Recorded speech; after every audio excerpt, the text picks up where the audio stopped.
अभी एक बार बोलो। इस समय ये चीज के लिए तो ठीक था, जब तुम स्पीच दो उस समय कहाँ पॉज लेना है, थोड़ा ठहराव के कितना साथ बोलो। एम्फोसिस लेना है। बहुत ज्यादा स्लो और बहुत ज्यादा फास्ट दोनों ही नहीं होना चाहिए।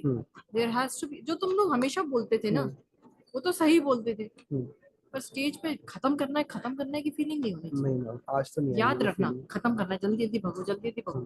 श्रेया, घबरा तो नहीं रही ना? अब कंफर्टेबल हो ना? इतनी देर खड़े होने में नॉर्मल हो गई ना?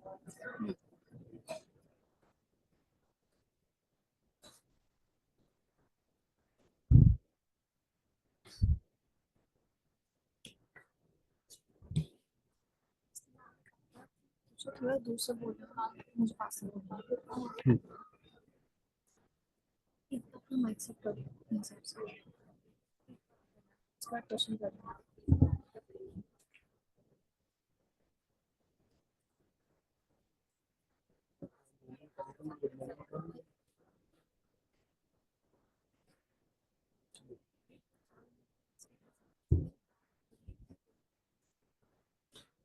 I request everyone to please be quiet.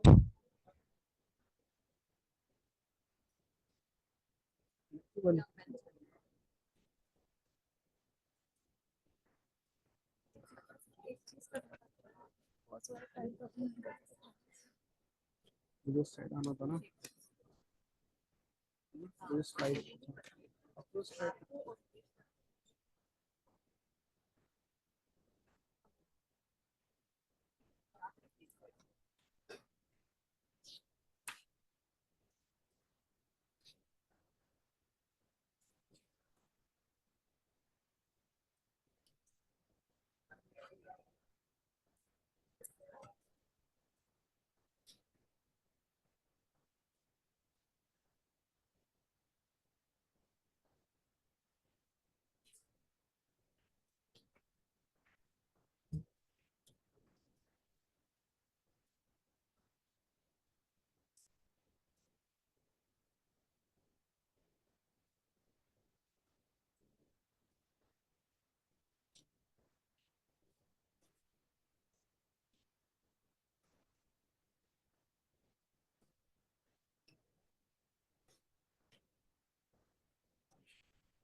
Pocket में डाल देना।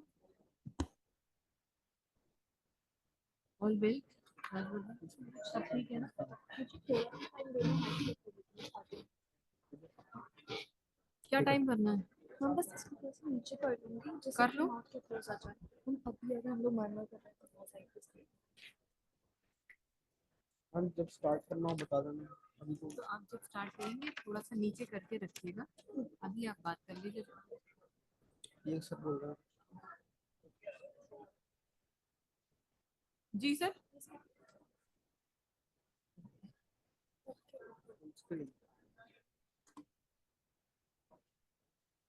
है। सोच कर करना सर। नहीं नहीं, ओके आ रहा था।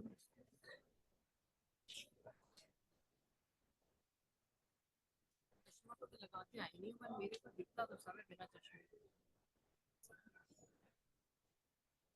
पर हाँ, पढ़ नहीं सकती घंटों।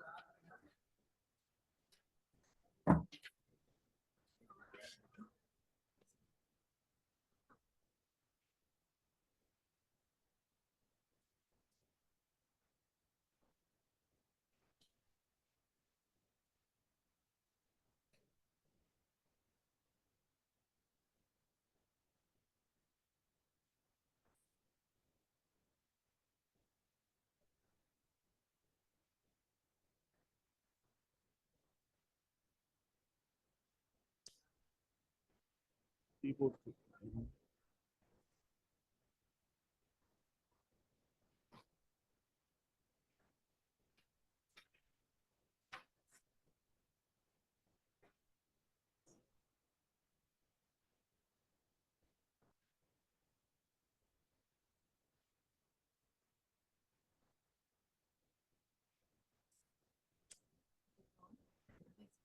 Mobile phones on silent mode. Dear all, please be seated and keep your mobile phones on silent mode. प्यार से बोलो। You all please be. नहीं, it is not working. Not working. ये क्यों चल रहा है?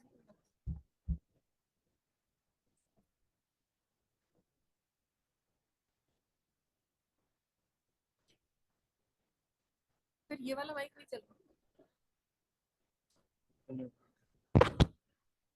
Hello.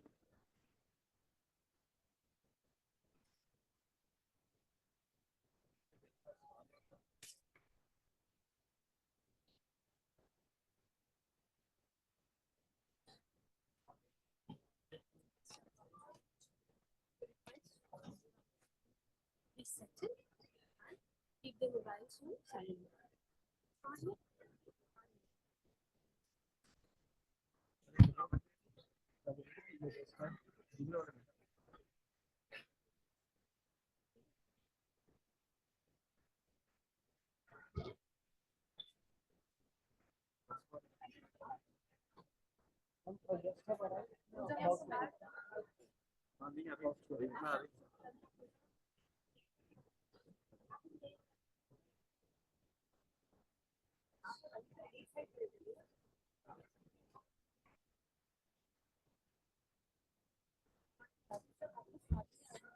Everyone, please be quiet. Our guests are about to arrive.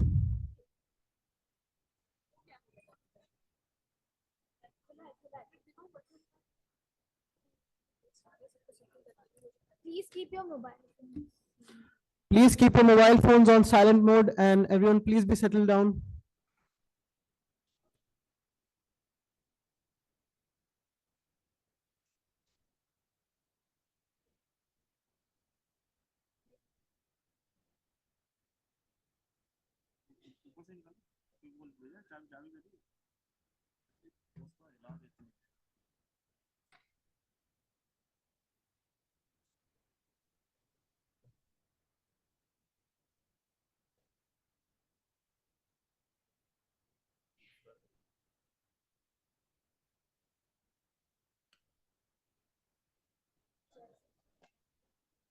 वहाँ से आके तुम लोग बोलना शुरू कर देना।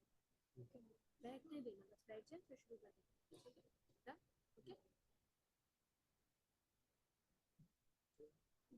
बज रहा है। अरे ये सही है।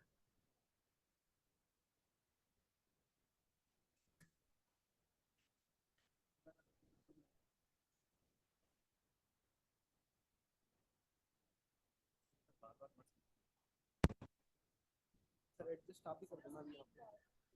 बार-बार ये नहीं काम कुछ नहीं करता है। हेलो। आगे यस, अगर नहीं चले ना माइक कोई बात नहीं, एक कॉर्डलेस माइक रखना। कॉर्डलेस माइक पे पड़ा हुआ, यहाँ पे पड़ा हुआ। चलिए हम यहीं पर सेंड कर लेते हैं। आपकी माइक हाँ, वो है, मैं एक तो वहाँ रखा है सर, बस एक बार सेट कर दीजिए, थोड़ा सा नीचा ये हमारे पास है, ठीक है? हाँ जी सर, जी सर।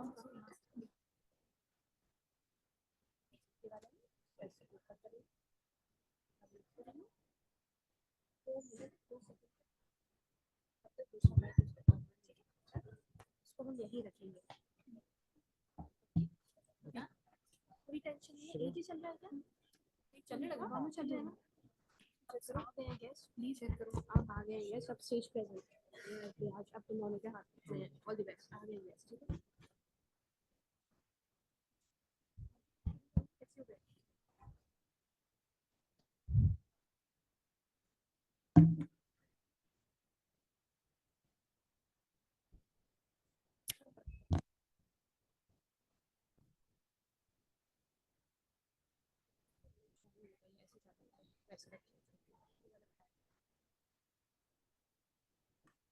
बस बैठ जाएंगे आप, दीपिका मैम जैसे बैठ जाए, बैठ जाए, शुरू करें। Everyone, please be quiet. VIKSIT Bharat is a nation where no one is too small to dream and no dream is too big to achieve. Everyone, no matter who they are, can aspire to reach the heights of success. Today, we are here to talk about the next 23 years, which is our future, our Amritkal, and our Yatra towards the VIKSIT Bharat. A very good morning to one and all. I, Shreya Jhari, And I, Rajvardhan Singh Tomar, stand before you on the behalf of Amity Business School to extend a very warm welcome to everyone present here and to our virtual guests joining us from across the globe for the inauguration of the 11th International Conference on VIKSIT VIKSIT Bharat. Bharat, the role of Indian business. The VIKSIT Bharat initiative is launched by our Honorable Prime Minister Shri Narendra Modi on December 11th, 2023, which aims to establish India as a developed nation by 2047, focusing on economic growth, social progress, environmental sustainability, good governance. It seeks to reclaim India's global prominence, overcoming past colonial impacts. This international conference brings together experts to chart a roadmap for India's transformation over the next 23 years, realizing the vision of a developed Bharat. Now, we would like to welcome Honorable Chairman and Chancellor, Dr. Asim Chauhan, Honorable Vice Chancellor, Professor Dr. R.S. Tomar, respected Pro Vice Chancellor Research and Dean Research, Professor Dr. M.P. Kaushik, Professor Dr. Deepika Singh Tomar, HOI, Amity Business School, Dr. Rajesh Jain, Registrar, our esteemed chief guest, Professor Nilima Singh, Honorable former Vice Chancellor, University of Kota, Rajasthan, and to our esteemed guest of honor, Professor Aman Agrawal, Professor of Science and Dean of International Relations and Director at Indian Institute of Finance, Mr. Sandeep Magavi, Learning and Knowledge Leader at IBM India, Professor Arhan Sthapit, Professor and Dean of Faculty of Management and Law at Nepal Open University, Nepal, Mr. Anup Swarup, Chairman of the Center for Global Non-Killing, Hawaii, Founder Chairman of Global Knowledge Alliance, Melbourne, Australia, and Dr. Michael Keppel, Director of Higher Education Consulting, joining us on the virtual platform, and to all the HOIs, HODs, faculties, research scholars, and fellow students. to begin this auspicious occasion, let us invoke the blessings of Ma Saraswati, the goddess of knowledge and wisdom. May her divine presence illuminate our minds and guide us towards the path of truth and excellence. I invite our esteemed dignitaries to join us on the stage for the lighting of the lamp and Saraswati Vandana. Please ascend the dais.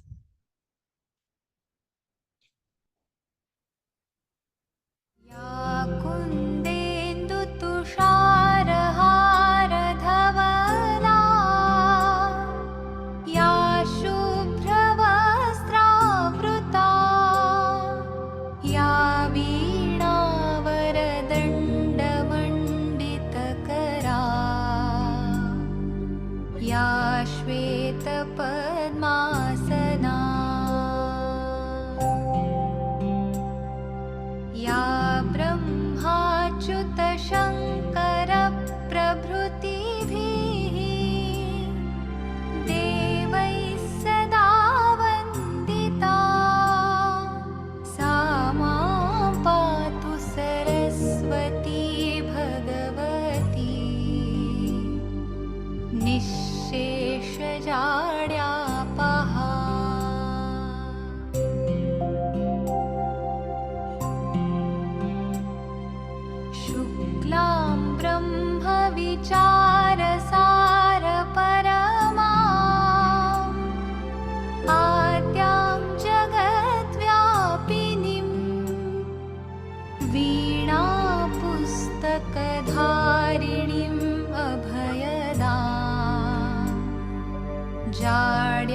Thank you for your divine invocation. Now we proceed with the felicitation of our honored guest with the Tulsi sapling, symbolizing the divine grace of Lord Krishna, stands as a beacon of wisdom and devotion, nurturing the spirit of knowledge and the harmony of tradition that guides us and each scholar's journey. For this purpose, we request Professor Dr. R.S. Tomar, Honorable Vice Chancellor of Amity University, Madhya Pradesh, to felicitate our chief guest, Professor Nilima Singh, Honorable former Vice Chancellor of University of Kota, Rajasthan.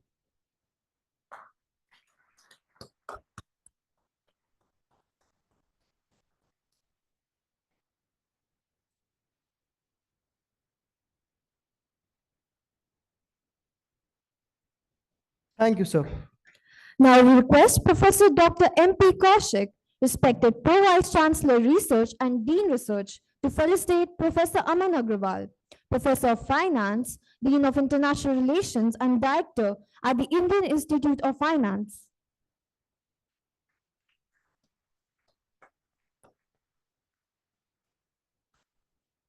Now we request Professor Dr. Deepika Singh Tomar, HOI, Amity Business School, to felicitate Professor Arhan Sthapit, Professor and Dean of Faculty and Management Law at Nepal Open University.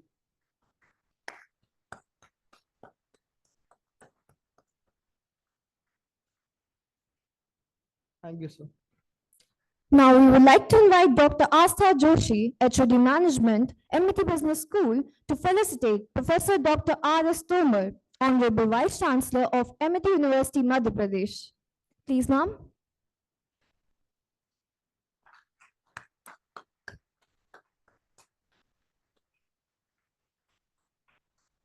Thank you, ma'am.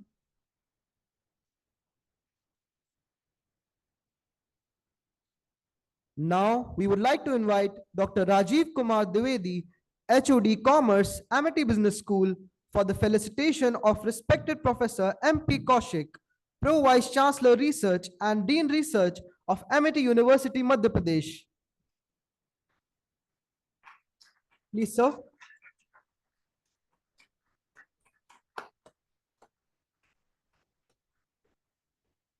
Thank you, sir. Now we would like to invite Dr. Deepika Jain and Dr. Umesh Gautam, conveners of this conference, for the felicitation of Professor Dr. Deepika Singh Tomar, HOI, Amity Business School. Please, ma'am. Please, sir.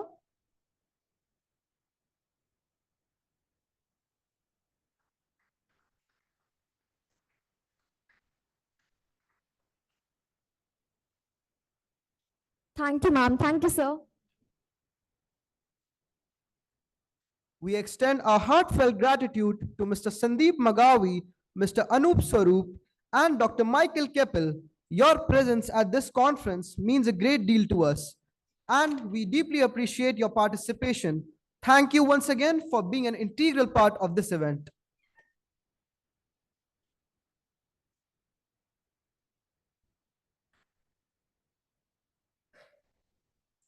Now, to officially introduce the conference, I would like to invite Professor Dr. Deepika Singh Tomar, HOI, Amity Business School, Amity University, Madhya Pradesh, to the podium.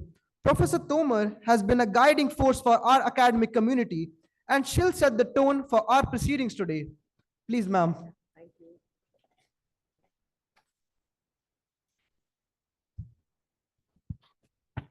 Honorable Chief Guest for the inaugural session, Professor Nilima Singh, former Vice Chancellor, University of Kota, Rajasthan.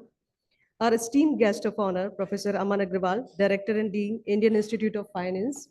Mr. Anup Swaroop, Chairman, Center for Global Non-Killing, Hawaii, and Founder Chairman, Global Alliance, Melbourne, Australia. Mr. Sandeep Magavi, Learning and Knowledge Leader at IBM, Bengaluru. Professor Arhan Sthapit, Dean at Nepal University, Nepal. Dr. Michael Keppel, Director of Higher Education Consulting. Our visionary leaders, Dr. Aseem Chauhan, Honorable Chancellor and Chairman of Amity University. Lieutenant General V.K. Sharma, AVSM retired. Honorable Pro Chancellor, sir. Professor Dr. R.S. Tomar, Honorable Vice Chancellor, Amity University, Madhya Pradesh. Professor Dr. M.P. Kaushik, respected Pro Vice Chancellor, Sir, Amity University, Madhya Pradesh, directors, deans of different institutes and departments, distinguished guests, academicians, researchers, industry experts, and participants from India and abroad, a very good morning to one and all. On behalf of Amity University, Amity Business School, Madhya Pradesh, Gwalior, I, Dr. Deepika Singh Tomar, organizing secretary of this 11th International Conference on VIKSIT Bharat, Role of Indian Business, extends a warm welcome to each one of you to this prestigious event. Martin Luther Jr. once said, "We must accept finite disappointments, but we must never lose infinite hopes." This resonates deeply with the theme of our conference as we gather here to discuss the transformative role of Indian businesses in realizing the vision of a Viksit Bharat, that is developed India. This conference serves as a platform for intellectual discourse, encouraging researchers, academicians, and industry practitioners from around the world to share insights and innovative solutions that will shape India's business landscape, with participation from international delegates representing countries like Nepal, Bangladesh, Australia, and research contribution from across the globe, including Nepal, Bangladesh, Maharashtra, Gujarat, Tamil Nadu, and Manipur. The conference promises to be an enriching experience for all of us. The day's event will commence with the inaugural session featuring address from eminent leaders, followed by unveiling of the Book of Abstract. The conference will proceed with academic paper presentation and culminate in the valedictory session, where the Best Paper Award will also be announced. I'm delighted to share that this conference offers exceptional publication opportunities in reputed Scopus Index journals and ISBN conference proceeding books, paving the way for impactful contributions to academia and industry. In closing, I encourage all participants to engage wholeheartedly in the discussion and session throughout the day. May this event inspire new ideas and collaborations that contribute to the realization of progressive and self-reliant India. Thank you, and I wish you all a very productive and insightful conference. Thank you so much.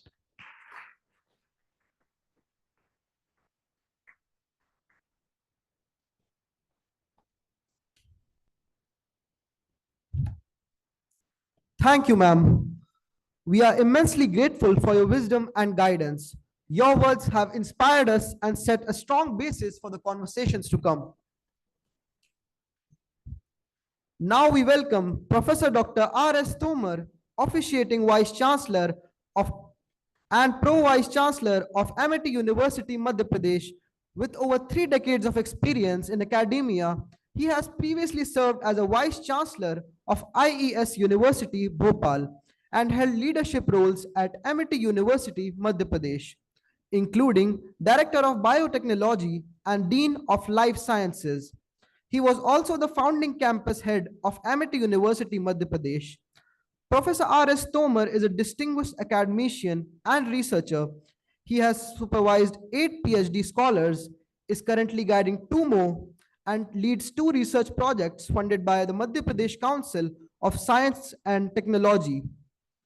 With over 150 research papers and 1 granted patent, he actively contributes as a reviewer, editor, and speaker with over 50 lectures delivered at various national and international conferences and workshops. His insights and expertise have continually guided us. Now, I request you, sir, to please deliver the opening remarks. Sir, please ascend the dais.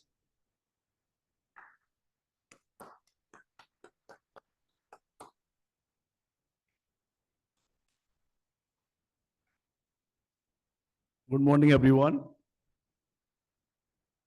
Dignitaries on the dais, Professor Dr. Nilima Singh, former Vice Chancellor of Kota University, Professor Dr. Aman Agrawal, Anup Agrawal, the Dean of Center for Finance, Delhi, Dr. Aryan Sthapit, the Dean of Faculty of Finance, Nepal Open University, Professor Dr. M.P. Kaushik, Dean Research and Pro Vice Chancellor, Research, Professor Deepika Singh, HOI ABS, Mr. Pankaj Upadhyay, who is sitting off the dais, all HOIs, HODs, and my dear students. Now, this single day international conference that is focusing on a very relevant topic, that is VIKSIT Bharat at the rate 2047. Now, here, the most important question or the approach that is required to become India a really developed country by 2047 comes that how our country can become a developed country by 2047. I must tell you, 2047 is far ahead. The pace, the speed with which India is growing, we will achieve this target before 2047. But today my concern is this particular development which I am talking about is the technological, scientific, economical development in the defense sector. Of course, undoubtedly we will achieve it before 2047. But do we want to see the country, our country, India, that has lost its past glory of Vishnu Guru? Do we want to see country by 2047 as a developed country without having this tag of Vishnu Guru? My concern is this. We should become VIKSIT Bharat, we should become a developed country, but our tag of Vishnu Guru should also be achieved by then. Only then in true sense we shall be called as developed country or the VIKSIT Bharat. How we can become so? You all know we are growing fast with regard to GER. At present, the GER is around 30%. You all know what is GER, gross enrollment ratio. In higher education institutions, it is around 30% as on date. And we want to make it 50% by 2035. This will also be achieved. But how? Naturally, we shall be requiring more resources, more institutions, more universities. And as per a projection, to achieve GR 50% by 2035, we shall need the number of education institutions, the same number of education institutions which we are having at present. Means we have to double the number of higher education institutions, including universities in different sectors, central universities, state universities, and private universities. Only then we can achieve this GR 50% by 2035. This can also be achieved. Here also the question comes again, is it only the GER or something else that we require actually? Yes, it is there. In this blind race of becoming developed, we are losing our identity. We are losing our core values. We are losing our ethical practice. If we achieve it after losing so many things, then I think that particular growth cannot sustain for long. Like we are seeing today what is happening in the developed countries and how they are growing, they have achieved that particular label. What will happen to them afterward? You don't know that after 20 years or 25 years, these developed countries will not remain developed because they have lost the basic character of the nation, that is the ethical practices. So it is very important for any country to become a developed country. Undoubtedly, there are strategies, there are plans in the minds of people who are experts in the finance field. I'm not the expert of management, not the expert of finances, but what I can see today, I have shared with you, that is, we want to become a VIKSIT Bharat. Along with this, we want to regain our tag of Vishnu. So all the best. Thank you very much. I think we'll learn more today through the deliberations from the experts sitting over there on the dais, of the dais. And very gradually you will be learning many things today. And in the evening, you will be having many deliberations with regard to this particular theme, that is the International Conference on VIKSIT Bharat. So all the best, organizers. Go ahead, please. Thank you very much.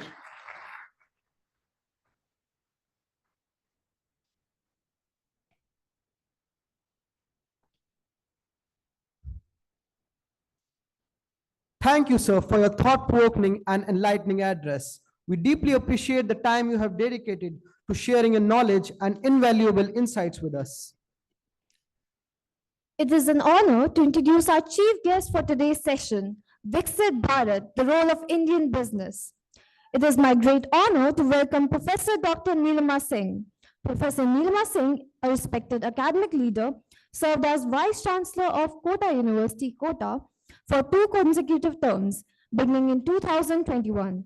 Hailing from Gwalior, Madhya Pradesh, she has also held the position of Vice Chancellor at Technical University of Kota, Agriculture University of Kota, and in 2023 added Surajmal Bridge University, Bharatpur, to her list of responsibilities.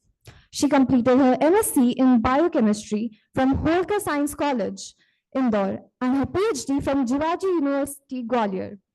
Professor Singh has been the Dean of Faculty of Medicine at Jivaji University since 2013 and has published over 100 research papers. She has been recognized with several teaching awards, including the Best Teacher Award from ITM University, the Gwalior VIKSIT Samiti, and the Rotary Club. Professor Singh's leadership and contribution have greatly impacted higher education in India. Please join me in welcoming Professor Singh to share her valuable insights with us today. Please, ma'am.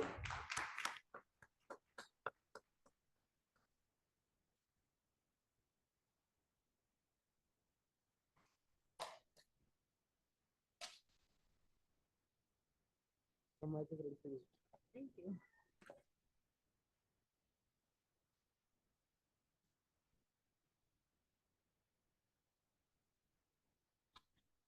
A very good morning to everybody.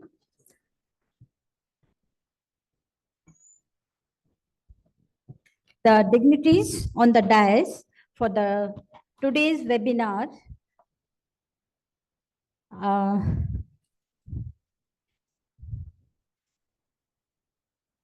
Dr. Asim Chauhan sir, Honorable Chancellor, Chairman, Amity University, who will join virtually. Dr. R.S. Tomar, Honorable Vice Chancellor, Amity University, Madhya Pradesh, Gwalior. Then our guest of honor, Professor Aman Agrawal, Director, Professor Finance and the Dean of Indian Institute of Finance and the Executive Editor, Finance India, Delhi, India. Then Professor Sandeep Maghavi, Learning and the Knowledge Leader at IBM Bangalore, who also joined virtually. Then Professor Arhan Stapet, Professor and the Dean Faculty of Management, Law, Nepal, Open University, Nepal.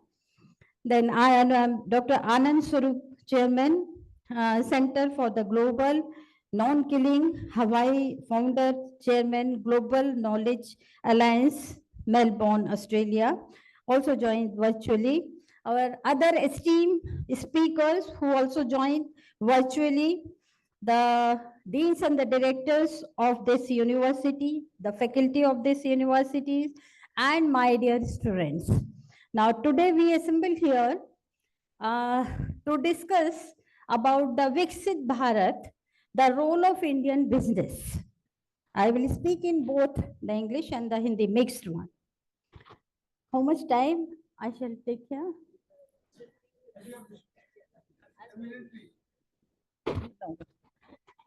It should be 5 to 10 minutes. 10 minutes, okay? Yeah, thank you. Now the topic is very relevant for the present scenario. It is the vision of Pradhan Mantri ji, Shri Narendra Modi ji, that we are achieving our 100 years of freedom in 2047. And he asked each and every student of the India that how will you like to have India in 2047? So he developed our website also, the VIKSIT India at the rate of 2047. There he invited the views of every student, those who want to give, that how he wished to look the India in 2047. We are still struggling about the to develop the India and to come in the front 5 position as a strong economist of the world. At present, we are on the 7th position, but our expectation is, our PM's expectation is that we should reach the first or the second one. So how will we? इस विकसित का क्या मतलब होता है? विकसित को आप क्या इसका इंटरप्रिटेशन निकालते हैं कि what is the meaning of the विकसित? अभी क्या हम विकसित नहीं हैं?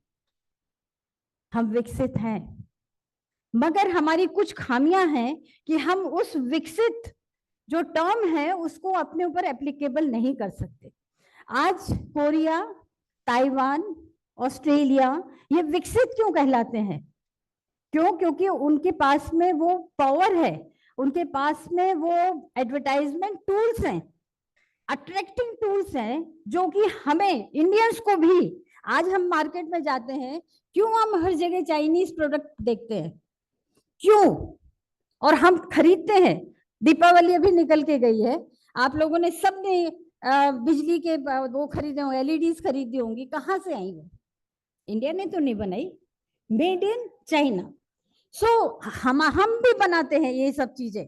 ऐसी बात नहीं है कि इंडियंस नहीं बना सकते, इंडियंस ज्यादा अच्छी बना सकते हैं, मगर हमारे साथ प्रॉब्लम क्या है कि हम उसका एडवर्टाइजमेंट प्रॉपर नहीं करते। हम उसको अपनी जो मेक इन इंडिया प्रोडक्ट है उसको गर्व से और हर जगह उसका हम अपना प्रदर्शन नहीं करते हैं। अपने हम जो कहना चाहिए कि हमको अपने ट्रेड फेयर्स लगाने चाहिए, जैसे बाहर की कंट्रीज आके हमारे यहाँ लगाती हैं, हम लोग नहीं लगाते हैं। ये सब चीजें जो ड्रॉबैक्स हैं, इसलिए हम विकसित में नहीं आए। इकोनॉमिक हमारी जो ग्रोथ है, it is all dependent on the business.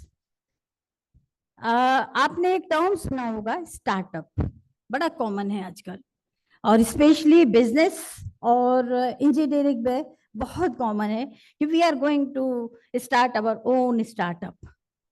What is the meaning of the startup? It is the idea which comes from the neurons of your brain. उस आइडिया को लेकर के आप एक प्रोजेक्ट बनाते हो और उस प्रोजेक्ट को आप करना शुरू करते हो और बीच में ही खत्म कर देते हो। वो सक्सेसफुल नहीं होता है क्योंकि जो आपका आइडिया निकला है दिमाग से, उसने एंड जो है वो नहीं देखा। आपने शुरुआत तो देखी मगर उसका एंड नहीं देखा कि how it will be going to successful, तो इसलिए वो बीच में ही फ्लॉप हो जाता है।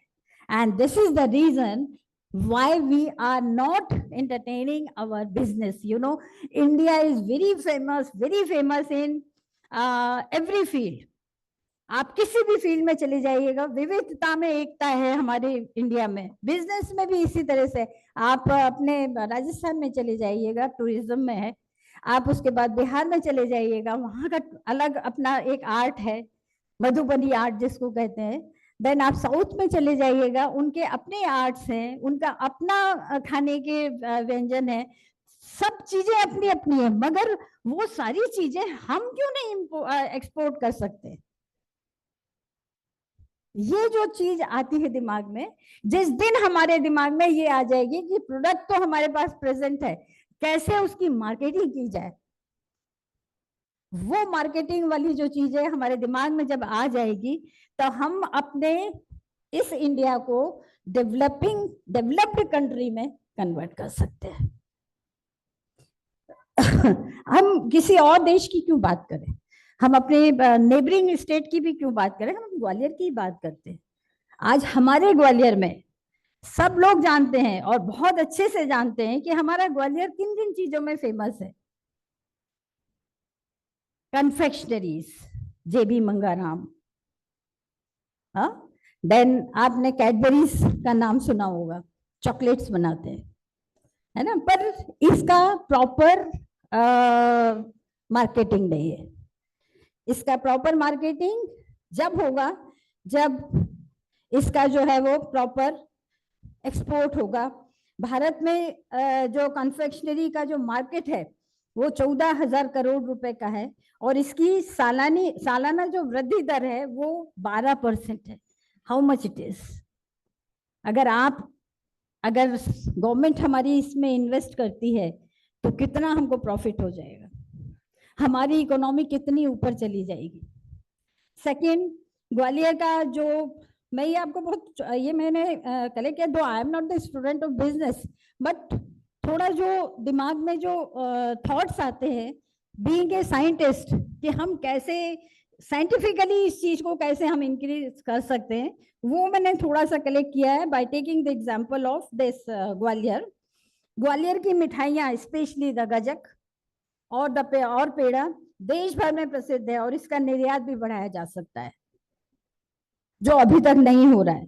सेकेंड, फार्मास्यूटिकल हमारी जो क्षेत्र है उसमें भी ग्वालियर जो है वो बहुत ऊपर आ रहा है। इसमें यदि हम R&D मतलब रिसर्च एंड डेवलपमेंट का में इन्वेस्ट करें तो ये आयुष्मान भारत जैसे राष्ट्रीय स्वास्थ्य अभियानों को और भी मजबूत कर सकता है। तीसरा, ग्वालियर में ये आपके मिनरल्स बहुत मिनरल्स हैं और इन मिनरलों में का उपयोग जो है वो सीमेंट की निर्माण सामग्री और अन्य उद्योगों में किया जाता है। भारत में खनन क्षेत्र में का योगदान राष्ट्रीय GDP का लगभग 2.5% है सिर्फ ग्वालियर से।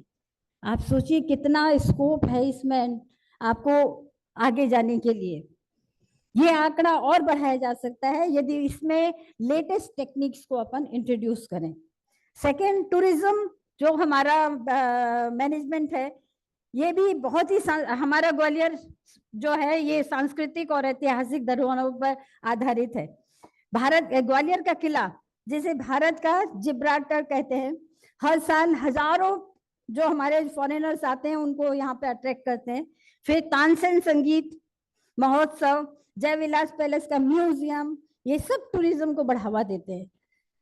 टूरिज्म जो है वो उद्योग जो आपका जो बिजनेस है ये भारत की GDP में लगभग 9.2 का योगदान देता है और यदि इसमें इंफ्रास्ट्रक्चर का और प्रचार किया जाए तो ये बढ़ाया जा सकता है।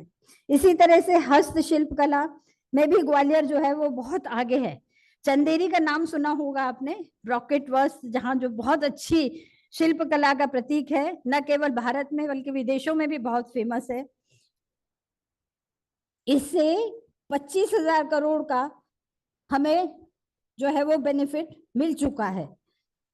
यदि ग्वालियर के कारीगरों को प्रशिक्षण एवं मार्केटिंग प्लेटफॉर्म उपलब्ध कराया जाए तो यह उद्योग वोकल फॉर लोकल, जो आजकल हमारे प्रधानमंत्री जी भी बहुत बोलते हैं कि वोकल फॉर लोकल होना चाहिए, मतलब आपको समझ में आना चाहिए कि हमारे जो लोकल जो हम हमारे यहाँ जो प्रोडक्ट बना रहे हैं उसकी इम्पोर्टेंस क्या है। So the vocal for local के तहत भारत की अर्थव्यवस्था को भी बढ़ावा दिया जा सकता है। इन उद्योगों की संयुक्त भूमिका में ग्वालियर, स्पेशली ग्वालियर क्या कंट्रीब्यूट कर सकता है, इससे हमारे एम्प्लॉयमेंट के जो अवसर है वो बढ़ाए जा सकते हैं। राष्ट्रीय और स्थानीय स्तर पर निवेश को आकर्षित किया जा सकता है। मेक इन इंडिया और आत्मनिर्भर भारत जैसे अभियानों को गति दी जा सकती है और बहुत सारी चीजें ऐसी है कि जिससे कि आप बिजनेस में यदि आप देखते हर एक स्टेट का एक जियोग्राफिकली इंडेक्स्ड मटेरियल होता है। जैसे मैं कोटा में थी तो कोटा में की कचौड़ियाँ बहुत फेमस थी, तो वो जियोग्राफिकली इंडेक्स्ड आइटम था वहाँ का। कोटा की साड़ियाँ बहुत फेमस थी तो वो उसका GI इंडेक्स वाला मटेरियल हो सकता है ना। इसके ऊपर अगर यदि वर्क किया जाए तो ये हमको बिजनेस में हेल्प करेगा और इस तरह से हम से डेवलप्ड इंडिया को कन्वर्ट करने में थोड़ा बहुत अपना कंट्रीब्यूशन दे सकते हैं। अंत में मैं यही कहना चाहूंगी कि हम अपने क्षेत्रीय उद्योगों को समर्थन और सही दिशा दें तो भारत को विकसित राष्ट्र बनाने का सपना बहुत ही जल्दी साकार हो सकता है। आप यंग जनरेशन हो, आप लोगों के पास में सोचने की क्षमता है, आप लोगों के पास में करने की क्षमता है, आप लोग जो है वो कहीं भी जाकर काम कर सकते हो और अपने काम को एडवर्टाइज कर सकते हो, अपने काम को पब्लिश कर सकते हो और इस तरह से आप बिजनेस में जो है वो बहुत कंट्रीब्यूट कर सकते हो। बिजनेस में एक चीज बहुत सबसे ज्यादा इंपॉर्टेंट होती है, सस्टेनेबिलिटी। और सस्टेनेबिलिटी किसी भी चीज की कब बढ़ाई जाती है, जब हम उसका आखिरी छोर देख लेते हैं। जब कोई बिजनेस शुरू किया जाता है तो यदि हम उसका आखिरी छोर देख लें कि हम जब ये बिजनेस हमारा फुल फ्लेज्ड होगा तो हमें कितने परसेंट प्रॉफिट होगा, वो अगर चीज हम नोट कर लेंगे तो हम जरूर अपने बिजनेस को जो है वो सक्सेसफुली जो है वो इंक्लूड करते हैं। क्योंकि इस विजन में इन्होंने 4 चीजों को इंक्लूड किया है, युवा शक्ति, नारी मतलब वुमेन एम्पावरमेंट, देन आपके फार्मर्स, एग्रीकल्चर एंड चौथा जो है जो सबसे बड़ा है वो आपके एथिक्स। आपकी लॉयल्टी हर जगह होनी चाहिए, बेईमानी नहीं होनी चाहिए। तो ये चारों स्तंभ अगर आप लेके चलेंगे तो डेफिनेटली जो है हम अपने देश को, विकसित भारत को, जैसा कि डॉक्टर तोमर ने कहा अभी कि जरूरी नहीं है कि हम 2047 का वेट करें, हम उसके पहले ही अपने इंडिया को एक विकसित भारत के रूप में देख सकते हैं। और मैं आशा करती हूँ कि आज इसकी जो और तरकीबें हैं और भी अच्छे अच्छे एस्पेक्ट हैं वो आप एमिनेंट स्पीकर्स आए हैं उनसे सुनेंगे, उनसे डिस्कस करेंगे और यहाँ से जरूर कुछ एक वैल्यूएबल चीज आप अपने साथ लेके जाएंगे जो आपको आगे बहुत सक्सेसफुल बनाएंगे और आप इस अमेठी यूनिवर्सिटी का नाम रोशन करेंगे। Thank you so much. जय Hind.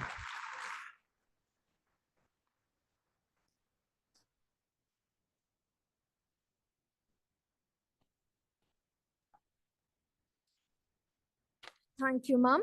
We are so grateful for the knowledge and experience you shared. Your presentation left a lasting impact, and we look forward to carrying your insights forward. I'm honored to introduce our next speaker, Professor Aman Agrawal. Professor Agrawal is currently serving as Professor of Finance, Dean of International Relations, and Director at the Indian Institute of Finance. With an educational foundation from prestigious institutions like the Delhi University, Indian Institute of Finance, London School of Economics, and Columbia University, he is renowned for his expertise in financial management and international business. He is an honorary member of the Research Board of Advisors at the American Bibliographical Institute, a consulting editor of the Contemporary Who's Who, and a former board member of various international, financial, and academic organizations.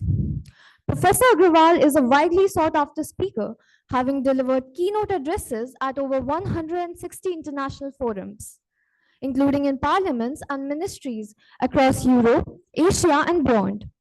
It is our great pleasure to invite Professor Agrawal, whose vast expertise, leadership, and global impact in the fields of finance and academia make him a truly distinguished speaker. Please, sir.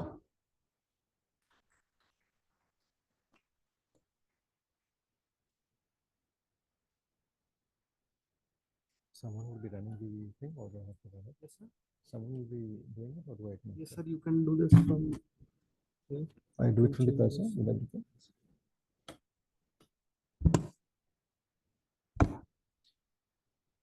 My dear friends, thank you, Amity University, to have considered to invite me at this international forum.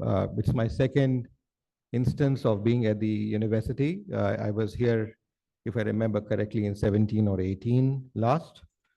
It's always a pleasure to be in Gwalior, a very historic city. Rani Lakshmi Bai has a very strong footing from not only Madhya Pradesh, but from Gwalior itself. I have been a big fan of her and have quoted her multiple times globally at various forums. It's honorable Chancellor Dr. Aseem Chauhan, Honorable Pro Vice Chancellor Lieutenant General V.K. Sharma, who I happened to meet last time when I came. He was at that time the Vice Chancellor. Professor Tomar, current Vice Chancellor, Honorable Dr. Nilima Singh Ji, Mr. Sandeep Maghavi, Professor Ars Tapedi, Professor and Dean from National Open University, Mr. Anup Sarup, Dr. Michael Klepler, other dignitaries on the dais and in the audience, my dear friends. The topic chosen today is very vibrant, apart from the fact that it is talking about vibrant Bharat. In my opinion, the real Bharat lies amongst you all. You are the true owners and the custodians of what we call Bharat or Hindustan. The vibrance comes from you, not from us as speakers. As a teacher, I have learnt much more from my students than from books per se. They have taught me the way of life, the way of doing things, and that's what real vibrance is all about.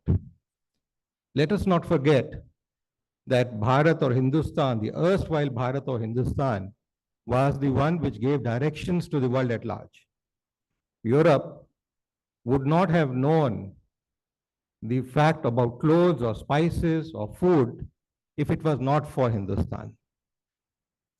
The Silk Route, which the China talks about, the new Silk Route, or the one which was mentioned by Honorable Prime Minister in the G20 summit recently, of creating new Silk Route, one which is being created by China as a China Belt Road Initiative, and the other which is being introduced in the G20, which is already underway, was already in existence much before. Trade, commerce, business, culture has moved from India. The way of life was not only taught in the past by Indians or the Hindustan, but even today, when we really look at the way yoga, Ayurveda, and various other old art forms and classical dance forms have taken their rightful stand once again. It is you and I, as human capital, which has brought to the face of world what real India is. When I traveled in the late 80s and the early 90s, when I met someone there from distant countries, they would say, "Are you a mathematician?" Then they started saying, "Are you an IT person?" So India was not recognized by what government of India or any specific department of government of India did, but what people of this country did. The warm welcome which Honorable Modi ji received in his first tenure, the second tenure, and now is still continuing to receive worldwide, is because of what, as Indians who have settled across the globe, have contributed in the GDP growths of various nations and built a culture and society not only in India, but globally as well. And that is what I think is the vibrance which Bharat has to bring to this kutumb. The real kutumb, as I said again, lies with you all. We are only going to give it some directions through our words which we will speak today. I will also try and bridge the gap between what people feel is only academic and theoretical and what many people who come and study, reading modern day management books coming from the West, feel it is that the only way of doing business. We have recently only, yesterday or day before, seen a debacle of the Adani. I think every one of you might have read or would have heard in the news of the kind of ethical issues which are coming up because of some of these intricacies which happen across the globe. Corruption has something which has eaten the world at large. There is not so far, I have been to over 68 countries in a short span of my life, primarily invited to address as keynote speakers. I have not across so far come a country which can claim to have no corruption of the nature which happened 2 days back or of any other nature which happened across the globe. Where there is power, there is bound to be corruption. Where there is no transparency and no accountability, there is bound to be corruption. Does that mean we should bow down to some of these and say that we will not move forward? No. in India and as Indians, we have moved forward fairly very high. This presentation is fairly long, so I'm leaving it with them because I was of the understanding that I have an address for about half an hour, 45 minutes. But given the fact that I have 15 minutes, I'm going to focus on only specific slides, just an overview for you to understand what we are going through and how real academics links with real policy making and also the governance and people's hearts in terms of bringing that vibrance or the role of business going forward. These are some issues which I focus on. Everyone talks about SDGs, growth stories, disruptions. When people come to me on television and ask me, oh, this disruption is happening, I always tell them a business opportunity is getting created.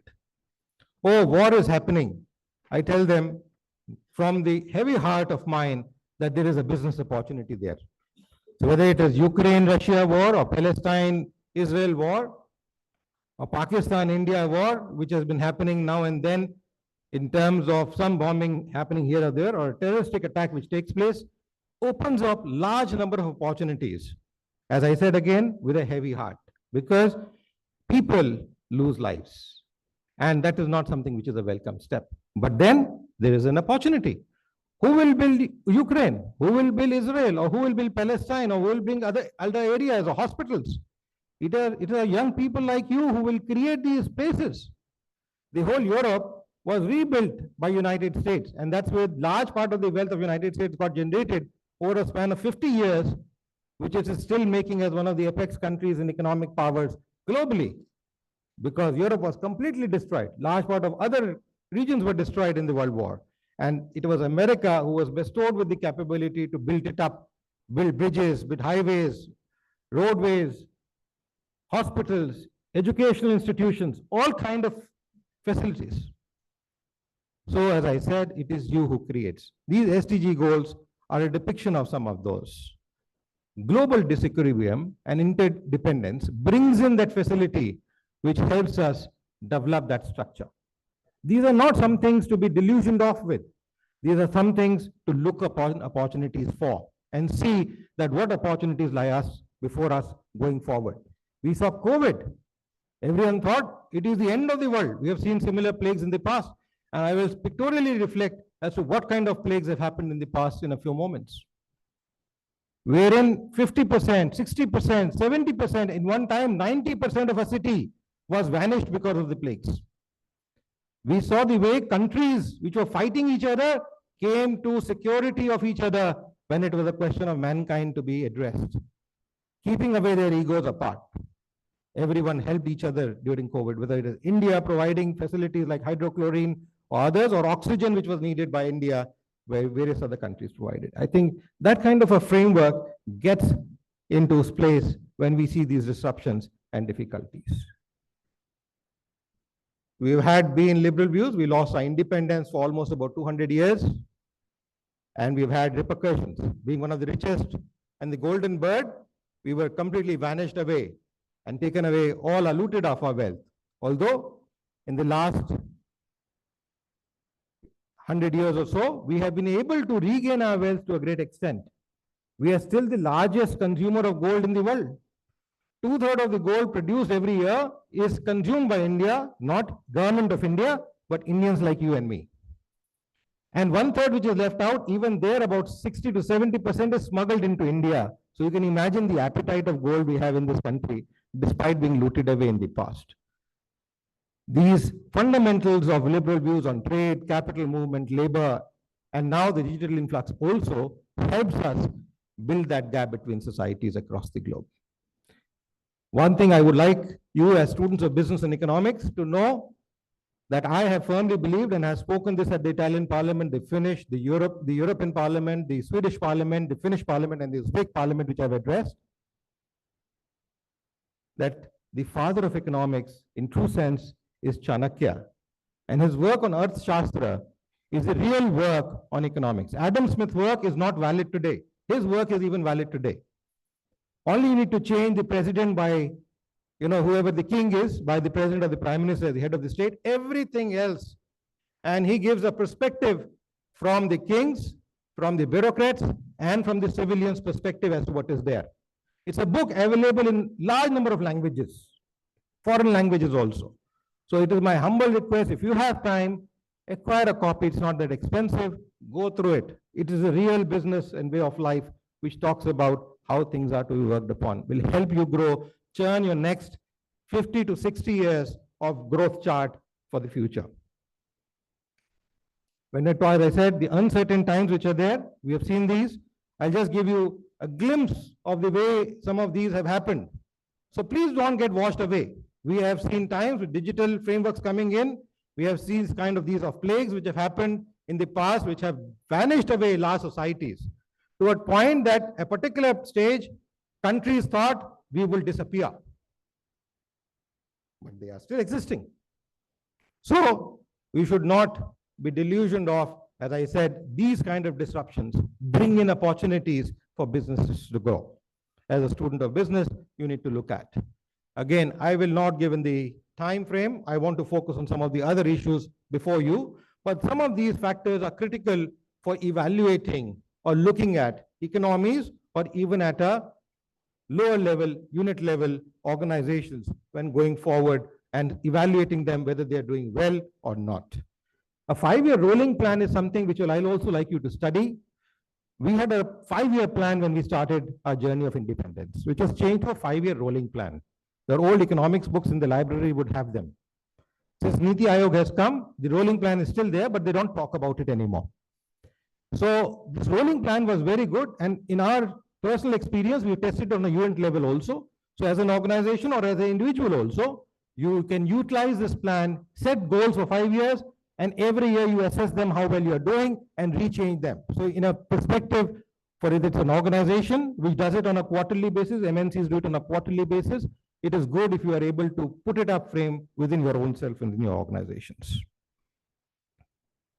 This is a model which we had proposed way back in 2002, 3, 4, which said we need to look at 3 major components, and this works at a unit level and at an institutional level, even at a country level. A mix of 3 components, which is technology, environment and ecology, and human capital. A mix of them will only help you induce sustainable development, which Madam talked about a few minutes back. Finance, not because it's a love for me, but otherwise binds it, makes it move, and that induces employment, growth, and well-being. And we can see this both from the way Narendra Modi ji has been bringing the VIKSIT Bharat program, other modules which have come forth, and the way the Nobel Prizes have been announced in the last 5-6 years. I do not know how many of you are well aware about the Nobel Prize. It's a recognition to an academician's research, which happens almost 30, 40, 50 years after his work has been done, which is acceptability.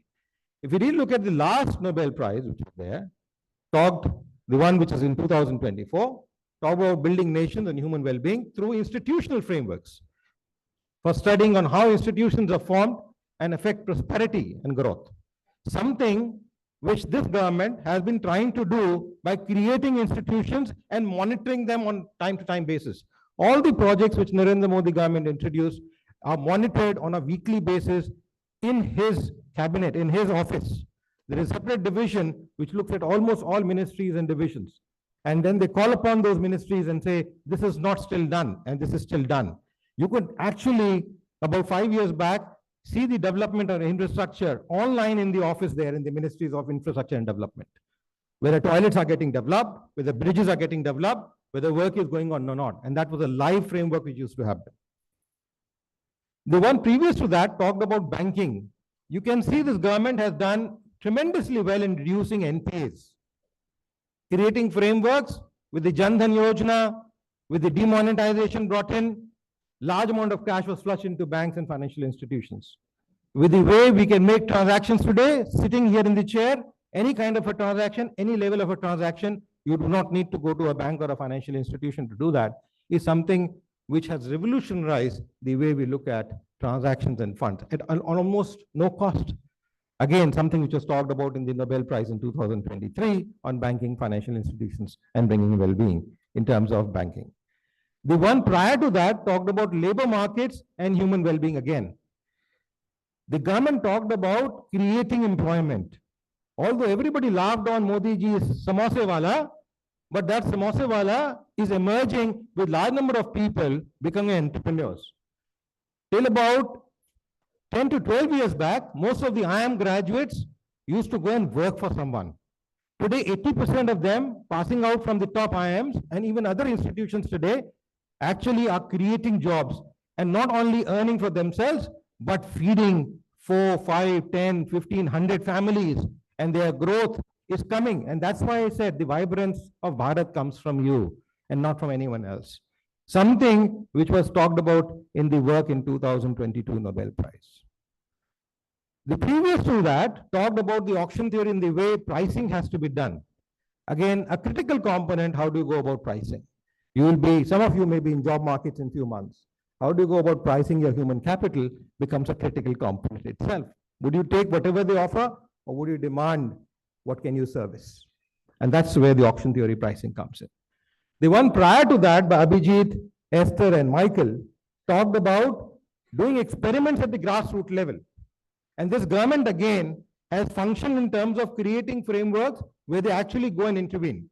Whereas Madam just now said, the VIKSIT BHARAT program talked about student interaction. The Prime Minister goes interacts with school students also, taking their feedback on how do they want to see India in 2047. And that's what going down to the grassroots level, doing what is required there, bringing them up, taking care of their healthcare, the Ayushman Bharat program, the healthcare program, other things are trying to facilitate some of these activities in terms of building.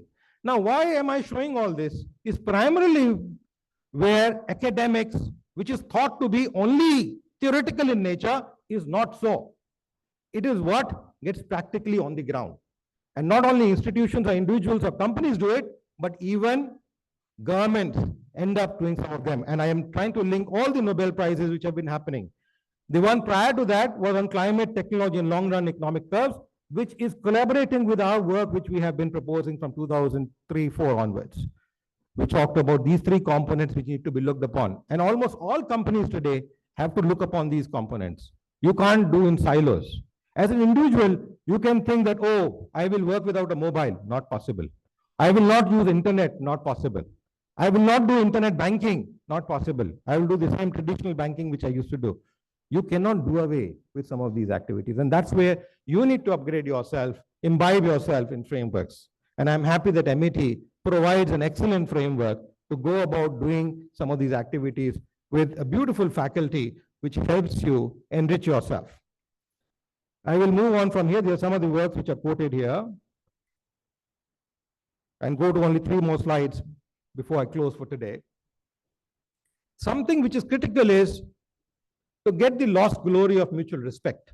Many people have addressed the Ministry of Commerce, the minister and the deputies in China. I was supposed to address only 2.5 hours, which went on for 5.5 or 6 hours on India and the India's growth policy in the ministry in Beijing. The minister was sitting, the deputies were sitting, about 25-30 people were sitting, all the top members. And their interest in India, the way India does things, was critical and important.